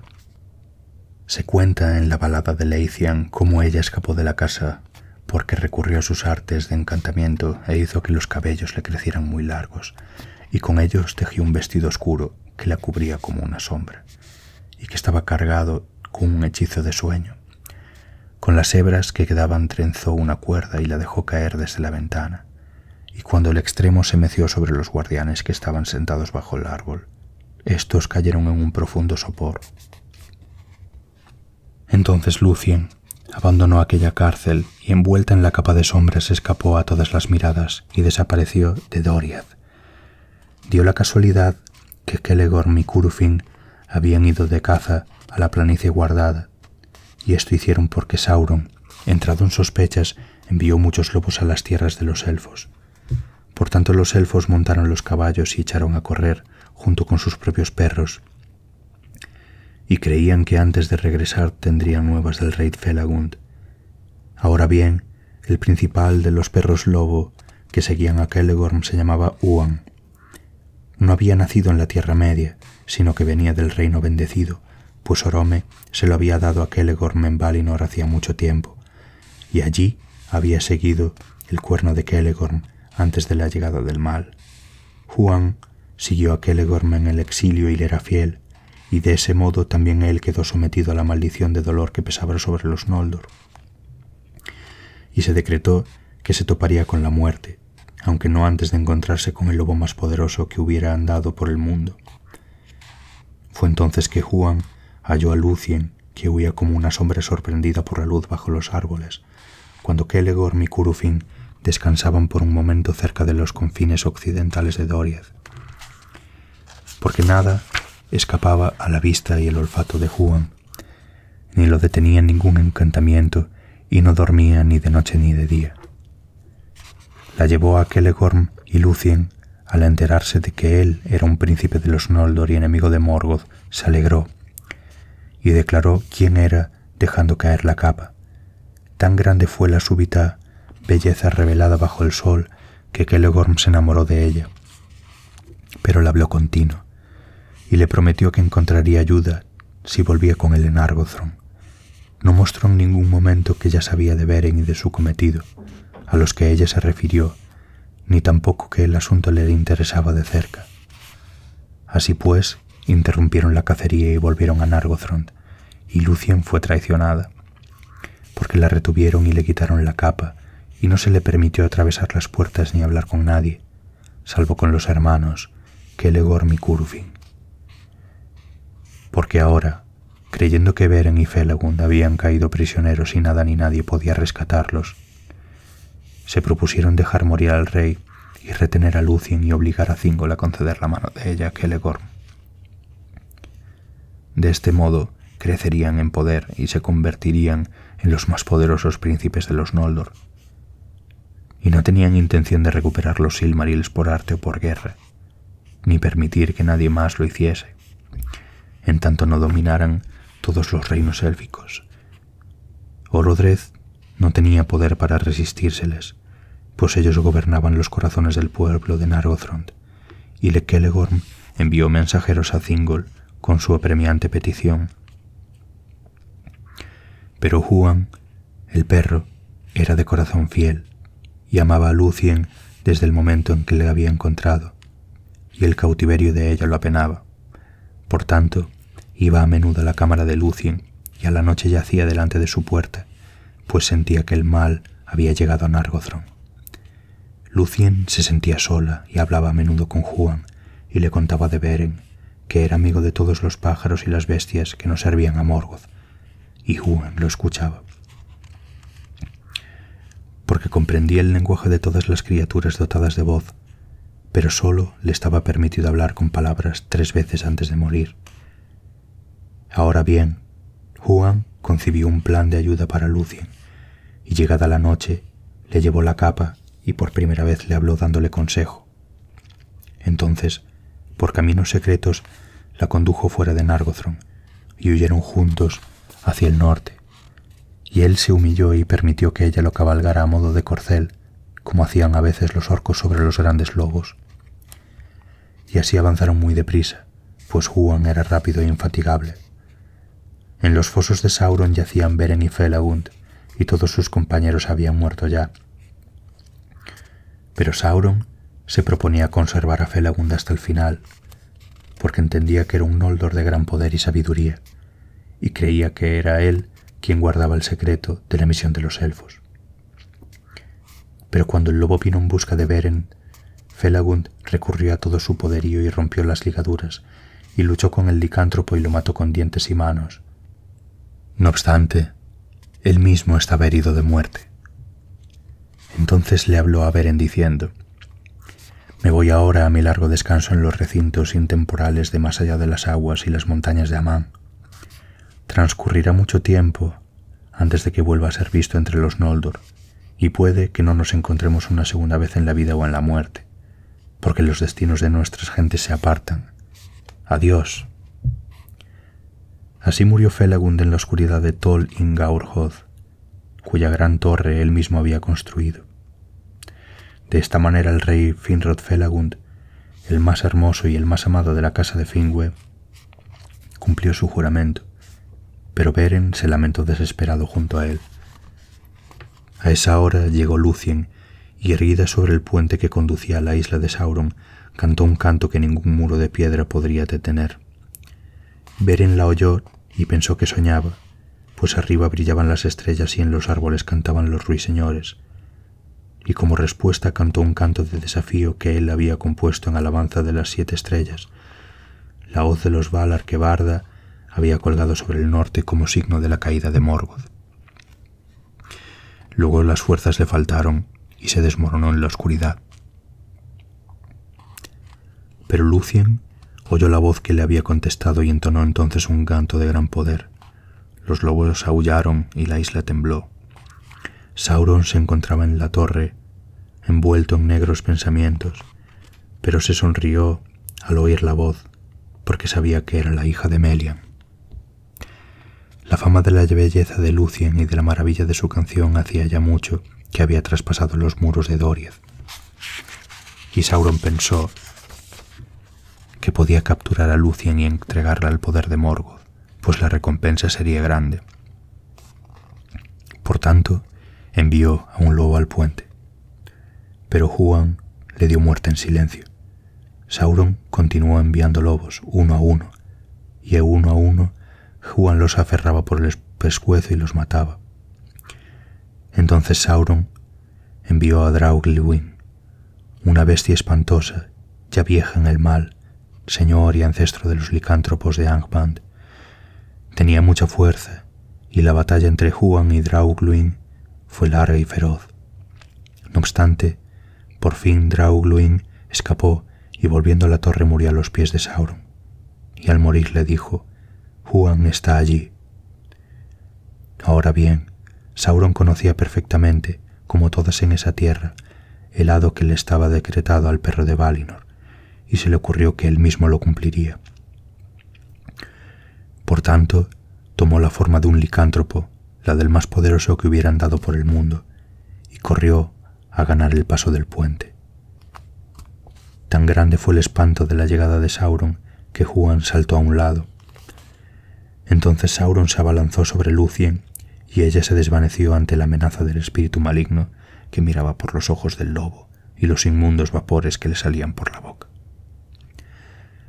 Pero antes de caer, ella le arrojó a los ojos un pliegue de la capa oscura y él se tambaleó, dominado por una súbita somnolencia. En ese momento saltó Huan, y así empezó la contienda entre Huan y Sauron el lobo, y los aullidos y bramidos resonaron en las colinas, y más allá del valle, y los guardianes de los muros de Ered Wethrin los oyeron a la distancia y se turbaron.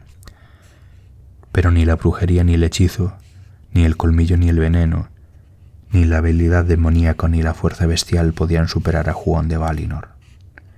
Y apresó a su enemigo por el cuello y dio con él por tierra.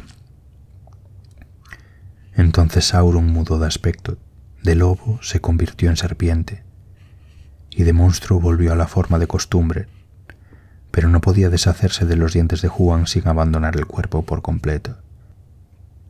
Antes de que el espíritu horrible de Sauron dejara su oscura morada, Lúthien se le acercó y anunció que le quitarían las investiduras de carne y que el fantasma tembloroso sería devuelto a Morgoth, y le dijo: «Allí por siempre jamás, así desnudado, soportarás el desprecio de Morgoth, que te traspasará con la mirada menos que me cedas ahora la posesión de tu torre». Entonces Sauron se rindió, y Lúthien tomó posesión de la isla y de todo cuanto allí se encontraba. Y Huan lo soltó, y enseguida Sauron tomó la forma de un vampiro, grande como una nube oscura sobre la luna, y huyó, goteando sangre del cuello sobre los árboles, y fue a Taur Nufuin, y vivió allí, llenando el sitio de horror.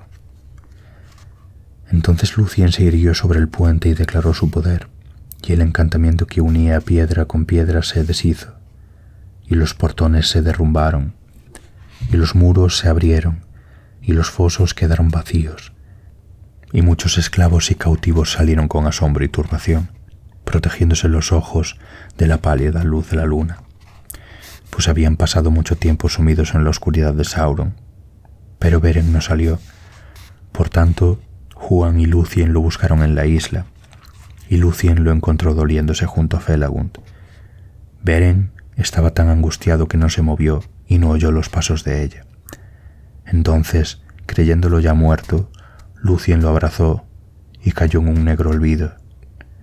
Pero Beren, saliendo a la luz desde los abismos de la desesperación, la levantó y volvieron a mirarse, y el día que se elevaba sobre las colinas oscuras brilló sobre ellos. Sepultaron el cuerpo de Felagund en la colina de su propia isla, que estuvo limpia otra vez, y la tumba verde de Finrod, hijo de Finarfin, el más hermoso de todos los príncipes de los elfos, permaneció intacta hasta que la tierra cambió y se quebró y se hundió bajo mares destructores. Pero Finrod pasea con su padre Finarfin bajo los árboles de Eldamar.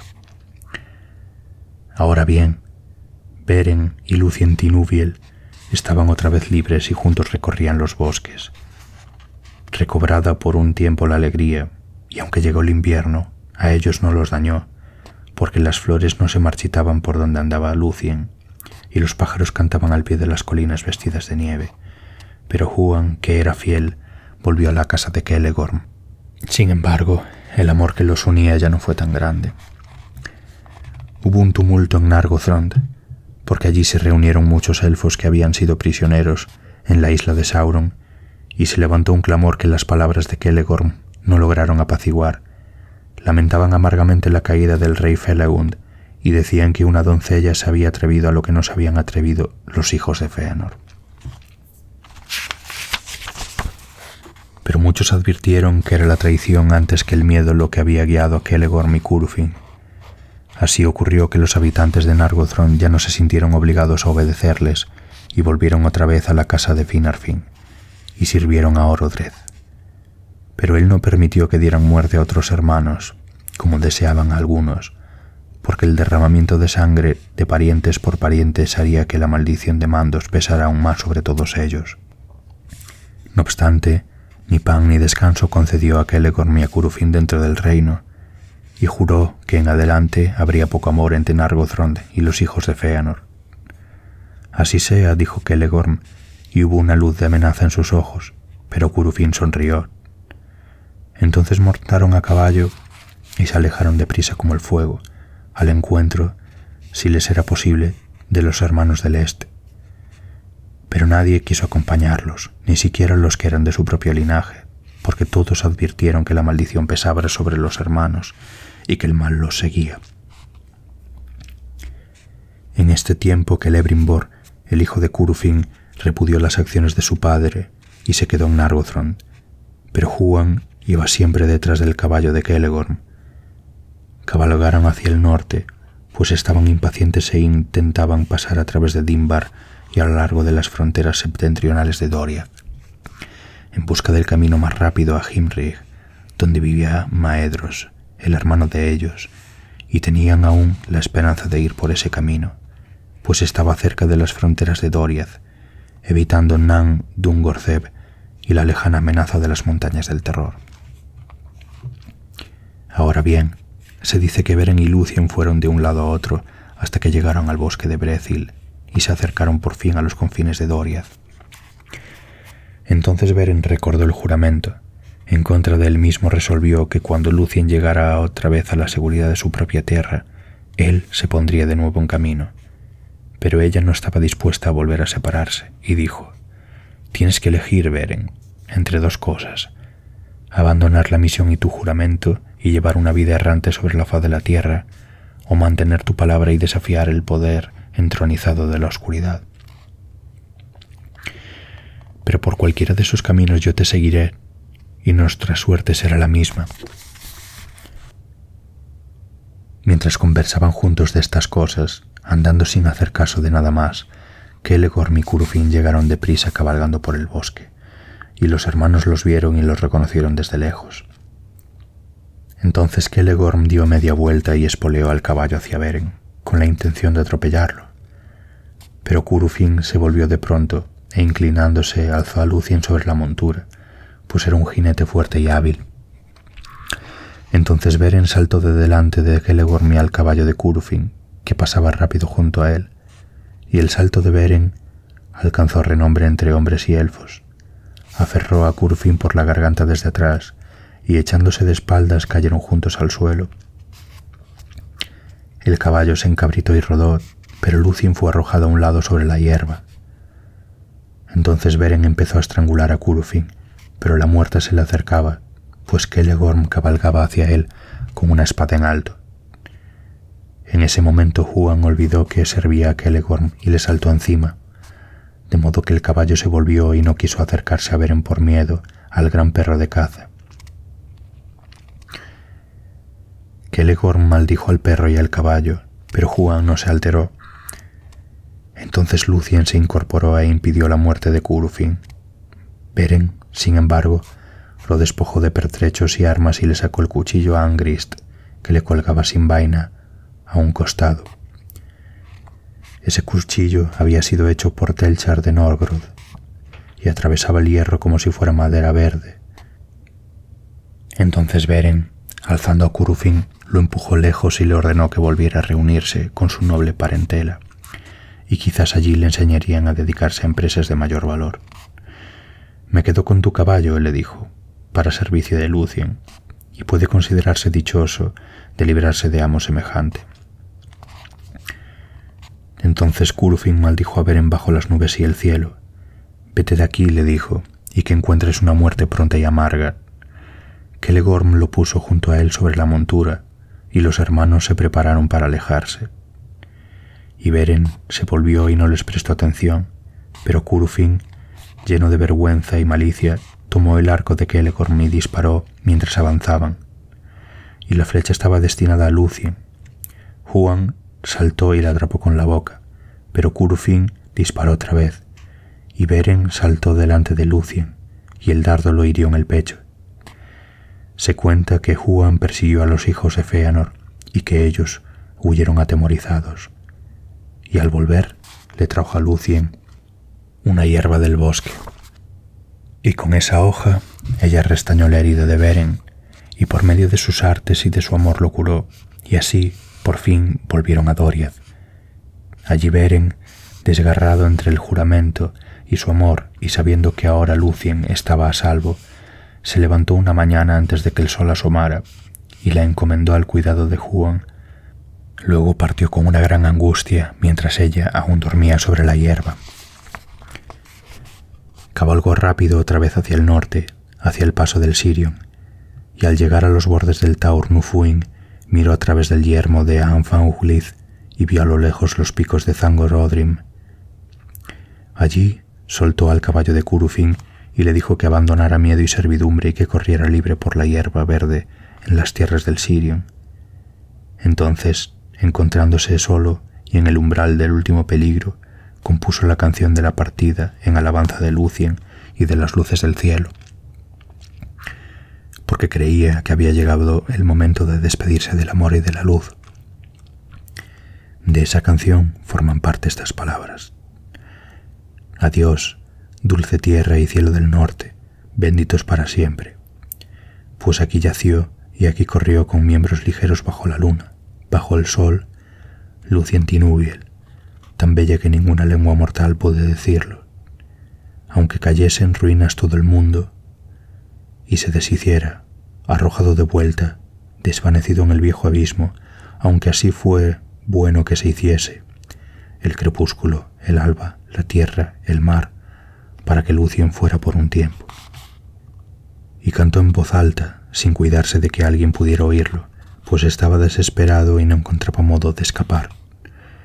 Pero Lúthien escuchó la canción y respondió cantando mientras avanzaba, inadvertida por los bosques, porque Huan, consintiendo una vez más en que ella lo cabalgase, la había llevado tras el rastro de Beren.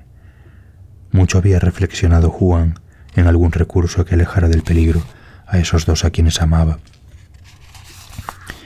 Se desvió, por tanto, ante la isla del Sauron, mientras corrían otra vez por el norte, y tomó desde entonces la forma del espantoso licántropo Draugluin, y ella la del horrendo murciélago Thurin-Hetil. Thurin-Hetil era el mensajero de Sauron y acostumbraba a volar a Angband con forma de vampiro, y los dedos que sostenían las grandes alas membranosas terminaban en una garra de hierro. Vestidos con estos horribles atavíos, Huan y Lúthien atravesaron Taur Nufuin a la carrera, y no había criatura que no huyera ante ellos. Cuando Beren vio que se aproximaban, se sintió consternado y se asombró, pues había oído la voz de Tinúbiel y pensó que era un espectro, y que le estaban tendiendo una trampa. Pero ellos se detuvieron y se quitaron los disfraces, y Lúthien corrió hacia él. Fue así que Beren y Lúthien volvieron a encontrarse entre el desierto y el bosque. Por un momento él cayó y se sintió contento, pero al cabo de un rato le rogó una vez más a Lúthien que interrumpiera el viaje. 3 veces maldigo ahora lo que le juré a Thingol, dijo, y preferiría que me hubiera dado muerte en Menegroth antes que conducirte a la sombra de Morgoth.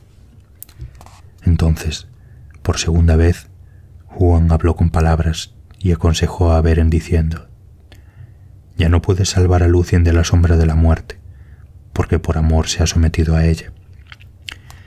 Quizás quieras apartarte de tu destino y llevarla al exilio, buscando en vano la paz mientras te dure la vida.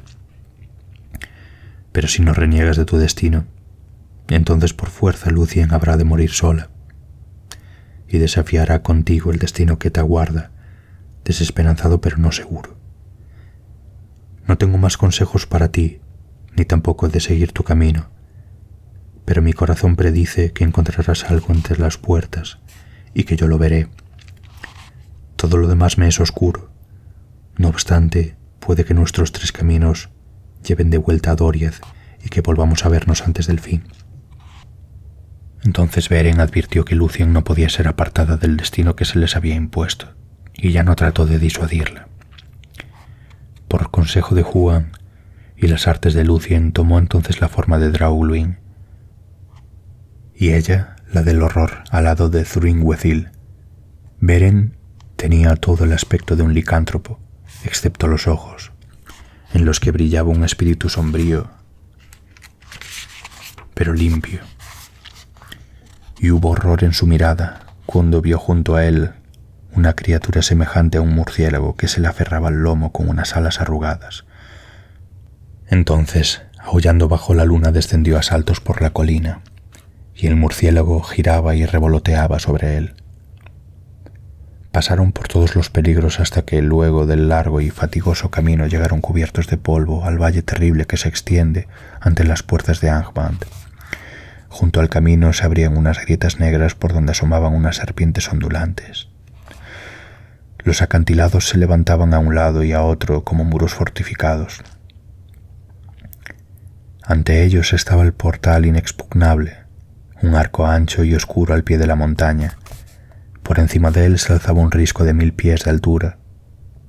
Allí los ganó el desánimo, pues ante las puertas había un guardián del que no habían tenido hasta entonces ninguna noticia.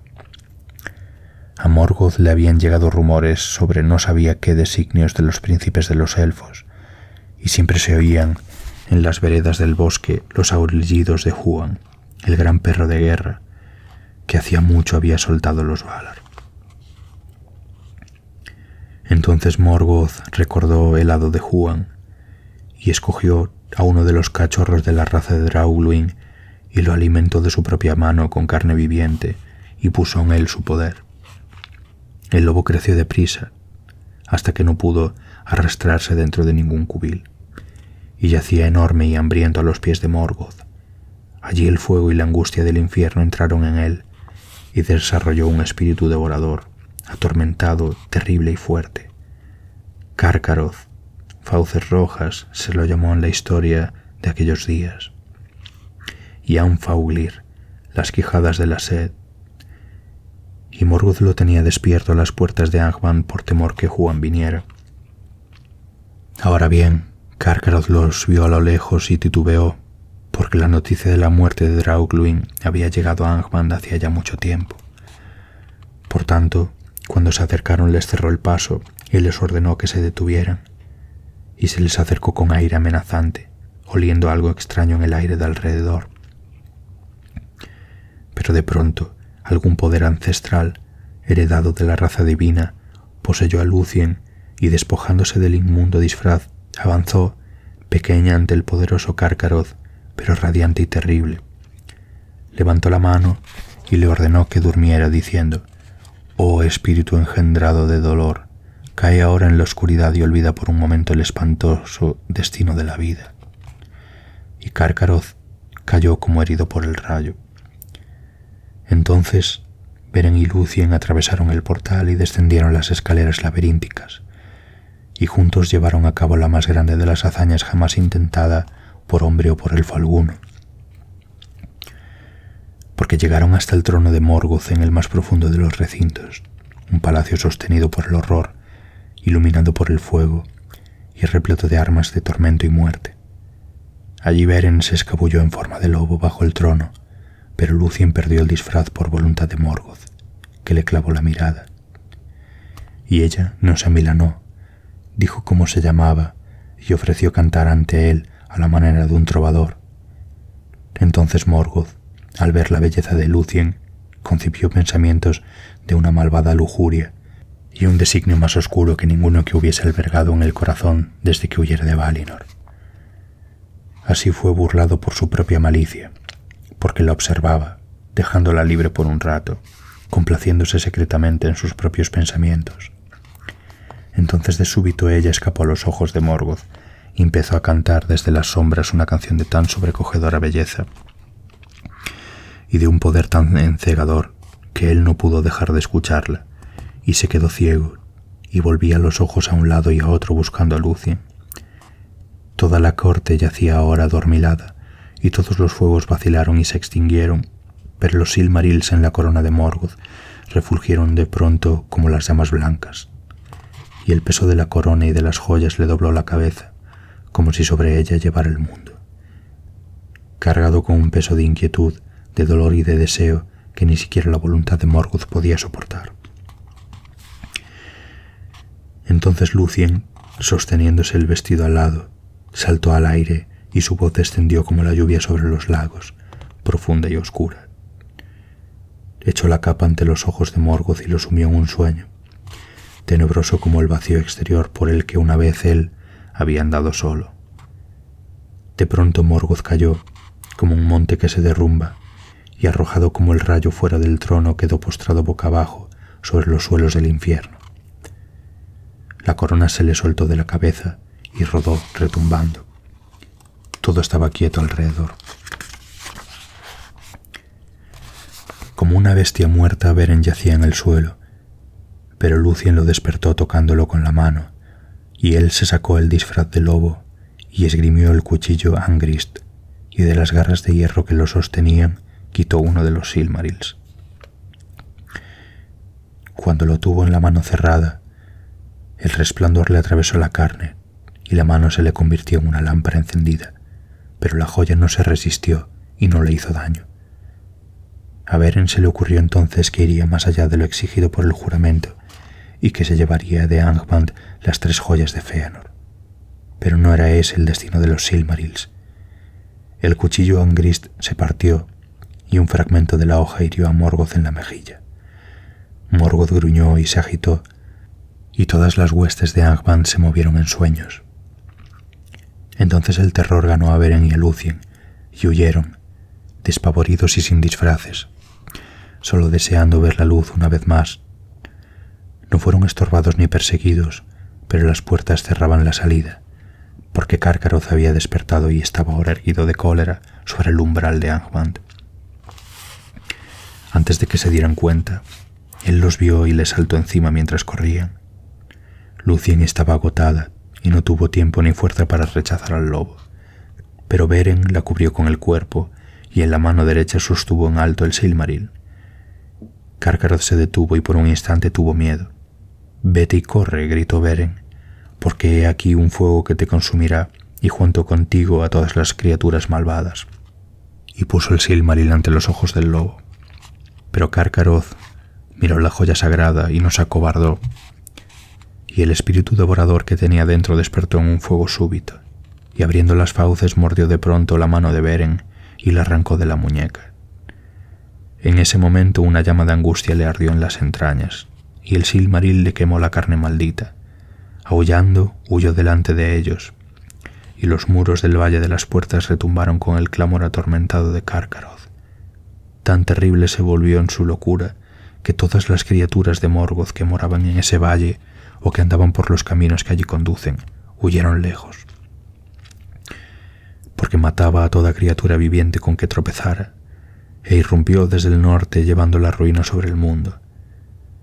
De todos los terrores llegados a Beleriand antes de la caída de Angband, la locura de Carcaroth fue el más espantoso, porque el poder del Silmaril estaba escondido en él.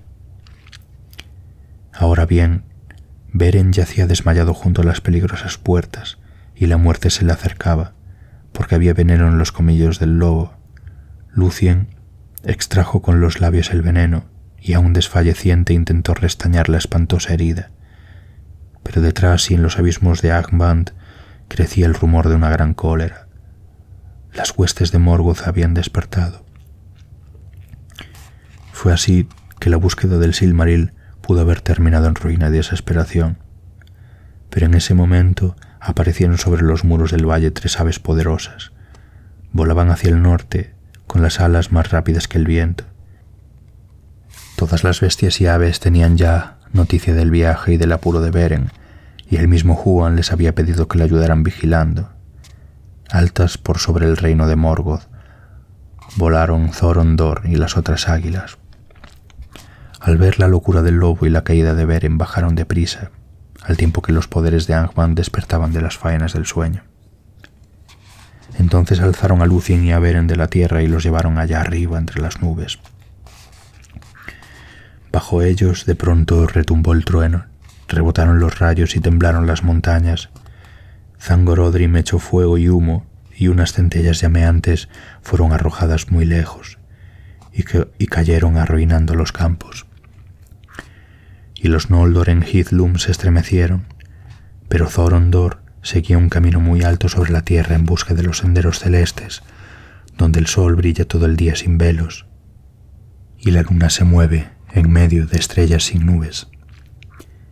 De este modo pasaron rápidos sobre Dor nu Fauglith y sobre Taur nu Fuin, y llegaron al valle escondido de Tum Lauden. No había allí nubes ni niebla, y mirando hacia abajo, Lúthien vio a lo lejos, como una luz blanca difundida por una joya verde, el resplandor de Gondolin la Bella, donde moraba Turgon. Pero lloró, porque pensó que Beren moriría sin duda, pues no hablaba, ni abría los ojos, y nada sabría de este vuelo. Y por fin las águilas los depositaron en las fronteras de Doriath, y llegaron al mismo valle pequeño del que Beren había partido escondidas y desesperado, mientras Lúthien dormía. Allí las águilas la dejaron al lado de Beren, y volvieron a los altos nidos de Chrysaegrim, pero Huam vino en ayuda de Lúthien, y juntos asistieron a Beren, como antes le curara ella la herida abierta por Curufin. Pero esta herida era terrible y emponzoñada. Durante mucho tiempo yació Beren, y su espíritu erraba por los oscuros límites de la muerte, conociendo siempre una angustia que lo perseguía de sueño en sueño. Entonces, de pronto, cuando la esperanza de ella casi se había agotado, Beren despertó, y al mirar hacia arriba vio hojas contra el cielo, y oyó bajo las hojas a Lúthien junto a él, que cantaba con una voz suave y lenta, y era primavera otra vez. En adelante, Beren fue llamado Ercamión, que significa el manco, y llevaba el sufrimiento grabado en la cara, pero por fin fue devuelto a la vida por el amor de Lúthien, y se puso en pie, y juntos caminaron por los bosques una vez más, y no se apresuraron a abandonar ese sitio, porque les parecía bello. Lúthien en verdad deseaba errar al aire libre y no regresar nunca, olvidada de la casa y la gente, y de toda la gloria de los reinos de los elfos. Entonces Beren se sintió feliz, pero durante mucho tiempo no pudo olvidar el juramento de que volvería a Menegroth y que no siempre tendría apartada a Lúthien de Thingol, porque se atenía a la ley de los hombres, creyendo peligroso hacer caso omiso de la voluntad del padre, salvo en extrema necesidad, y le parecía también inadecuado que alguien de tan real linaje y tan hermosa como Lúthien viviera siempre en los bosques, como los rudos cazadores entre los hombres, sin casa, ni honor, ni las cosas bellas que deleitan a las reinas de los Eldalio. Por tanto, al cabo de un tiempo la persuadió y abandonó aquellas tierras sin moradas y llegó a Doriath conduciendo a Lúthien de vuelta al hogar. Así lo quería el destino. En Doriath habían transcurrido días de pesadumbre. La congoja y el silencio habían ganado a todos cuando Lúthien se perdió. Mucho tiempo la buscaron en vano, y se dice que por entonces Daeron, el bardo de Thingol, desapareció de la ciudad y no fue visto nunca más. Él era el que hacía la música de la danza y el canto de Lúthien antes de que Beren vinieran a Dorath. Y él la había amado y había puesto todos sus pensamientos de amor en la música. Así llegó a ser el más grande de los bardos de los elfos al este del mar, aún de mayor renombre que Maglor, hijo de Fëanor. Pero en busca de Lúthien, desesperado, erró por caminos extraños y pasando sobre las montañas bajo el este de la Tierra Media, donde por muchas edades lamentó junto a las aguas oscuras la suerte de Lúthien, hija de Thingol, la más bella de todas las criaturas vivientes. En esa ocasión, Thingol recurrió a Melian, pero ella no quiso aconsejarle más, y dijo que el destino que él había concebido tenía que obrar hasta el fin, y que por ahora no podía hacer otra cosa que esperar el tiempo oportuno. Pero Thingol se enteró de que Lúthien se había ido muy lejos de Doriath, porque llegaron en secreto mensajeros de Celegorm, como ya se ha dicho, diciendo que Felagund había muerto, y que Beren había muerto, pero que Lúthien estaba en Nargothrond, y que Celegorm la desposaría. Entonces Thingol montó en cólera y envió espías con intención de combatir contra Nargothrond, y así se enteró de que Lúthien había huido otra vez, y que Celegorm y Curufin habían sido expulsados de Nargothrond. Entonces dudó de sus propios propósitos, pues no tenía fuerzas suficientes para atacar a los 7 hijos de Fëanor, pero envió mensajeros a Himring solicitando ayuda en la búsqueda de Lúthien, ya que Celegorm no lo había enviado a casa de su padre ni había logrado retenerla en sitio seguro. Pero en el norte del reino los mensajeros se toparon con un peligro súbito e insospechado: la embestida de Carcharoth, el lobo de Angband.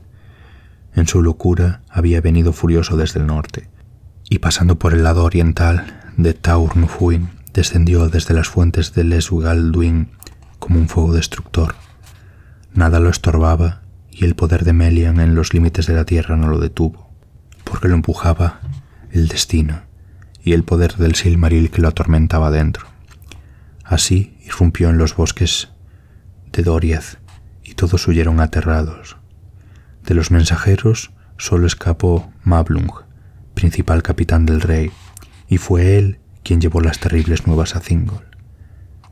A esa hora oscura volvían Beren y Lúthien, apresurados desde el oeste, y la noticia de que se acercaban iba delante de ellos como el sonido de una música que el viento arrastra hacia las casas sombrías, donde los hombres están acongojados.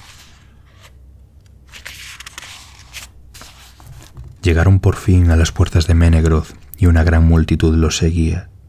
Entonces Beren condujo a Lúthien ante el trono de Thingol, su padre, y Thingol miró asombrado a Beren, a quien creía muerto, pero no lo amaba, a causa de los dolores que había traído sobre Doriath. Pero Beren se arrodilló ante él y dijo: «Vuelvo según la palabra dada, vengo a reclamar lo mío». Y Thingol respondió: «¿Qué es de tu cometido y de tu voto?» Pero Beren dijo: «He cumplido con él, tengo en este mismo momento un Silmaril en la mano». Entonces Thingol dijo: «Muéstramelo». Y Beren tendió la mano izquierda abriendo lentamente los dedos, pero estaba vacía. Luego levantó el brazo derecho, y desde ese momento él mismo se dio el nombre de Camlost, la mano vacía. Entonces se dulcificó el ánimo de Thingol, y Beren se sentó ante el trono a la izquierda y Lúthien a la derecha, y contaron la historia de la misión mientras todos escuchaban y estaban asombrados. Y le pareció a Thingol que este hombre no se parecía a ningún otro hombre mortal, y que se contaba entre los grandes de Arda, y que el amor de Lúthien era algo nuevo y extraño, y entendió que el destino de ambos no podía ser estorbado por ningún poder en el mundo. Por lo tanto cedió, y Beren tomó la mano de Lúthien ante el trono de su padre. Pero entonces una sombra cayó sobre la alegría de Doriath, que celebraba el regreso de Lúthien la Bella, porque al enterarse de la causa de la locura de Carcharoth, la gente tuvo todavía más miedo, advirtiendo que el peligro estaba cargado de terrible poder por causa de la joya sagrada, y que difícilmente podría ser evitado. Y Beren, al enterarse de la embestida del lobo, comprendió que no había cumplido aún su cometido. Por tanto, como Carcharoth se acercaba cada día más a Menegroth, se prepararon para la caza del lobo. De todas las persecuciones de bestias que aparecen en los cuentos, la más peligrosa.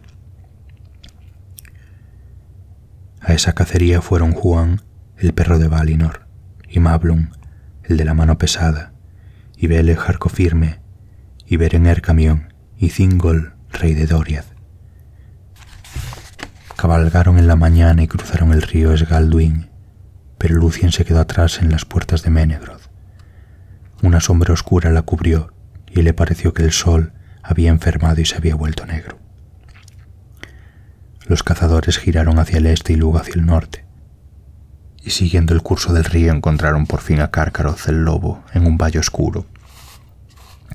Bajo el lado norte de la empinada cascada del Esgalduin, Carcharoth bebía al pie de la cascada apaciguando una sed devoradora, y aulló, y así lo descubrieron. Pero él, aunque vio que se acercaban, no se dio prisa en atacarlos. Quizás una astucia demoníaca había despertado en él. Cuando las luces aguas del Esgalduin le quitaron el dolor de momento, y mientras los cazadores venían cabalgando, se escabulló en un profundo matorral, y allí se quedó escondido. Pero ellos montaron guardia todo alrededor, y esperaron, y las sombras se alargaron en el bosque. Se escabulló en un profundo matorral, y allí se quedó escondido. Pero ellos montaron guardia a todo alrededor y esperaron, y las sombras se alargaron en el bosque. Beren esperaba junto al rey Thingol y de pronto advirtieron que Huan ya no estaba con ellos. Entonces un gran bramido se oyó en la espesura, porque Huan, impaciente y con deseos de ver al lobo, se había adelantado a buscarlo. Pero Carcaroth lo evitó, e irrumpiendo de entre los espinos se abalanzó de súbito sobre Thingol. Rápidamente Beren avanzó ante él con una lanza, pero Carcaroth lo hizo a un lado y lo derribó mordiéndolo en el pecho. En ese instante, Huan saltó desde la espesura sobre el lomo del lobo y cayeron juntos luchando ferozmente. Y nunca hubo batalla entre perro y lobo que igualara esta, porque en los ladridos de Huan se oía la voz de los cuernos de Orome y la ira de los Valar, y en los aullidos de Carcaroth estaban el odio de Morgoth y una malicia más cruel que dientes de acero. Y las rocas se partieron por el clamor y cayeron desde lo alto e interceptaron las cascadas del Esgalduin.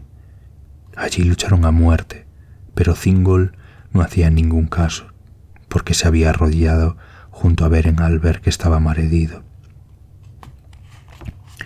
En ese momento Huan mató a Carcaroth, pero allí, en los bosques entrelazados de Doriath, su propio destino desde tanto atrás pronunciado tuvo cumplimiento. Y estaba herido mortalmente, y el veneno de Morgoth entró en él. Entonces se acercó, y cayendo junto a Beren habló por tercera vez con palabras, y le dijo adiós a Beren antes de morir.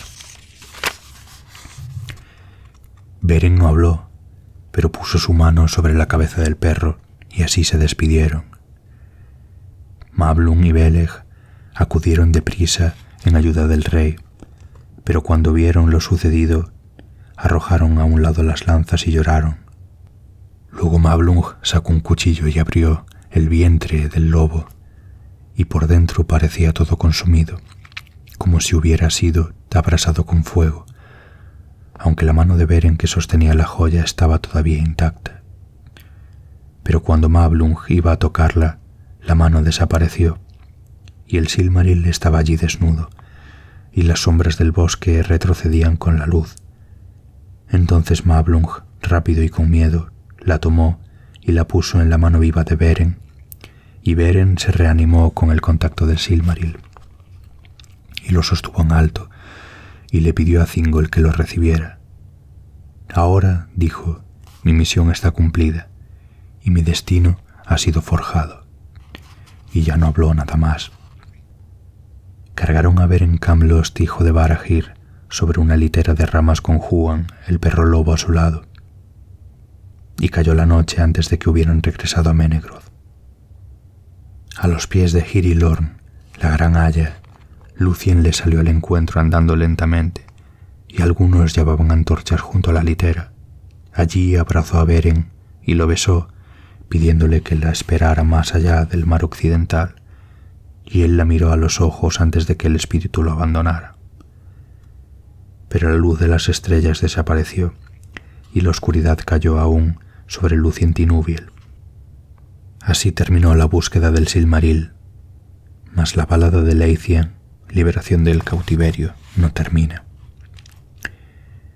Porque el espíritu de Beren, a requerimiento de Lúthien, se demoró en las estancias de Mandos, resistiéndose a abandonar el mundo mientras ella no fuera a decir un último adiós a las lóbregas costas del mar exterior, en el que se internan los hombres que mueren para no volver nunca jamás. Pero el espíritu de Lúthien se oscureció, y por último huyó volando, y su cuerpo quedó tendido sobre la hierba como una flor tronchada de súbito, y que por un tiempo no se marchita. Entonces el invierno, como si fuera la edad cana de los hombres mortales, descendió sobre Thingol. Pero Lúthien llegó a las estancias de Mandos, donde están los sitios designados para los Eldalie, más allá de las mansiones del occidente, en los confines del mundo. Allí, los que esperan se sientan a la sombra del pensamiento de los Eldalie, pero la belleza de Lúthien era mayor que la de ellos, y tenía un dolor más profundo, y se arrodilló ante Mandos y le cantó. La canción de Lúthien ante Mandos fue la más hermosa de las compuestas con palabras, y la más triste que nadie haya escuchado jamás. Inalterada, imperecedera, se la canta todavía en Valinor más allá de los oídos del mundo, y al escucharla los Valar se entristecen, porque Lúthien compuso 2 temas: el dolor de los elfos y la congoja de los hombres, los 2 linajes que hizo Ilúvatar para que morasen en Arda, el reino de la tierra, en medio de las estrellas innumerables. Y cuando Lúthien se arrodilló a los pies de Mandos, sus lágrimas cayeron como la lluvia sobre la piedra, y Mandos se conmovió. Él, que nunca así se conmoviera antes, y que nunca así se conmovió después. Por tanto, convocó a Beren, y como Lúthien se lo había dicho a la hora de la muerte, volvieron a encontrarse más allá del mar occidental. Pero Mandos no tenía poder para retener a los espíritus de los hombres muertos dentro de los confines del mundo.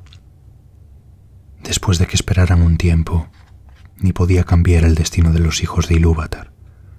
Por tanto fue ante Manwë, señor de los Valar, que gobernaba el mundo bajo la égida de Ilúvatar, y Manwë buscó consejo en lo más íntimo de su propio pensamiento, donde se revelaba la voluntad de Ilúvatar. Esta es la alternativa que ofreció Lúthien. Por causa de sus fatigas y sus dolores, podría abandonar a Mandos e ir a Valinor para morar allí hasta el fin del mundo entre los Valar y olvidar todas las penas. Allí no la seguiría Beren, porque no les estaba permitido a los Valar evitarle la muerte, que es el don de Ilúvatar a los hombres. Pero la otra elección posible era la que sigue: regresar a la Tierra Media y llevar consigo a Beren para morar allí otra vez, mas sin ninguna seguridad de vida o alegría. Ella se volvería entonces mortal y estaría sometida a una segunda muerte, lo mismo que él, y antes de no mucho abandonaría el mundo para siempre, y su belleza no sería más que un recuerdo en el canto. Este destino eligió Lúthien, abandonando el reino bendecido y olvidando todo parentesco con los que allí moran. Así, cualquiera fuera el dolor que tuvieran por delante, el hado de Beren y Lúthien sería siempre el mismo, y los 2 senderos irían juntos más allá de los confines del mundo. Así fue que solo ella entre todos los Eldalie murió realmente, y dejó el mundo mucho tiempo atrás. No obstante, con su elección los 2 linajes se unieron, y aunque el mundo haya cambiado, ella fue la precursora de muchos en quienes los Eldar ven todavía la imagen de Lúthien, la amada, a quien han perdido. Por último, Frodo no pudo continuar. Habían trepado a una barranca empinada y angosta, pero aún les quedaba un largo trecho antes que pudieran ver la última cresta escarpada. «Ahora necesito descansar, Sam, y dormir si puedo», dijo Frodo. Miró alrededor, pero en aquel paraje lúgubre no parecía haber un sitio donde al menos un animal salvaje pudiera guarecerse. Al cabo, exhaustos, se escondieron debajo de una cortina de zarzas que colgaba como una estera de una pared de roca. Allí se sentaron y comieron como mejor pudieron, conservando las preciosas lembas para los malos días del futuro. Tomaron la mitad de lo que quedaba en la bolsa de Sam de las provisiones de Faramir, algunas frutas secas y una pequeña lonja de carne ahumada, y bebieron unos sorbos de agua. Habían vuelto a beber en los charcos del valle, pero otra vez tenían mucha sed. Había un dejo amargo en el aire de Mordor que secaba la boca. Cada vez que Sam pensaba en el agua, hasta él mismo se sentía desanimado. Más allá del Morgai les quedaba aún por atravesar la temible llanura de Gorgoroth. «Ahora usted dormirá primero, señor Frodo», dijo. «Ya oscurece otra vez. Me parece que este día está por acabar». Frodo suspiró y se durmió casi antes que Sam hubiese dicho esto. Luchando con su propio cansancio, Sam tomó la mano de Frodo, y así permaneció, en silencio, hasta que cayó la noche. Luego, para mantenerse despierto, se deslizó fuera del escondite y miró en torno. El lugar parecía poblado de crujidos y crepitaciones y ruidos furtivos, pero no se oían voces ni rumores de pasos. A lo lejos, sobre los Efelduat en el oeste, el cielo nocturno era aún pálido y lívido. Allá, asomando entre las nubes por encima de un peñasco sombrío en lo alto de los montes, Sam vio de pronto una estrella blanca que titilaba. Tanta belleza, contemplada desde aquella tierra desolada e inhóspita, le llegó al corazón, y la esperanza renació en él. Porque frío y nítido como una saeta lo traspasó el pensamiento de que la sombra era al fin y al cabo una cosa pequeña y transitoria, y que había algo que ella nunca alcanzaría: la luz, y una belleza muy alta. Más que una esperanza, la canción que había improvisado en la torre era un reto, pues en aquel momento pensaba en sí mismo. Ahora, por un momento, su propio destino y aún el de su amo lo tuvieron sin cuidado. Se escabulló otra vez entre las zarzas y se acostó junto a Frodo, y olvidando todos los temores, se entregó a un sueño profundo y apacible.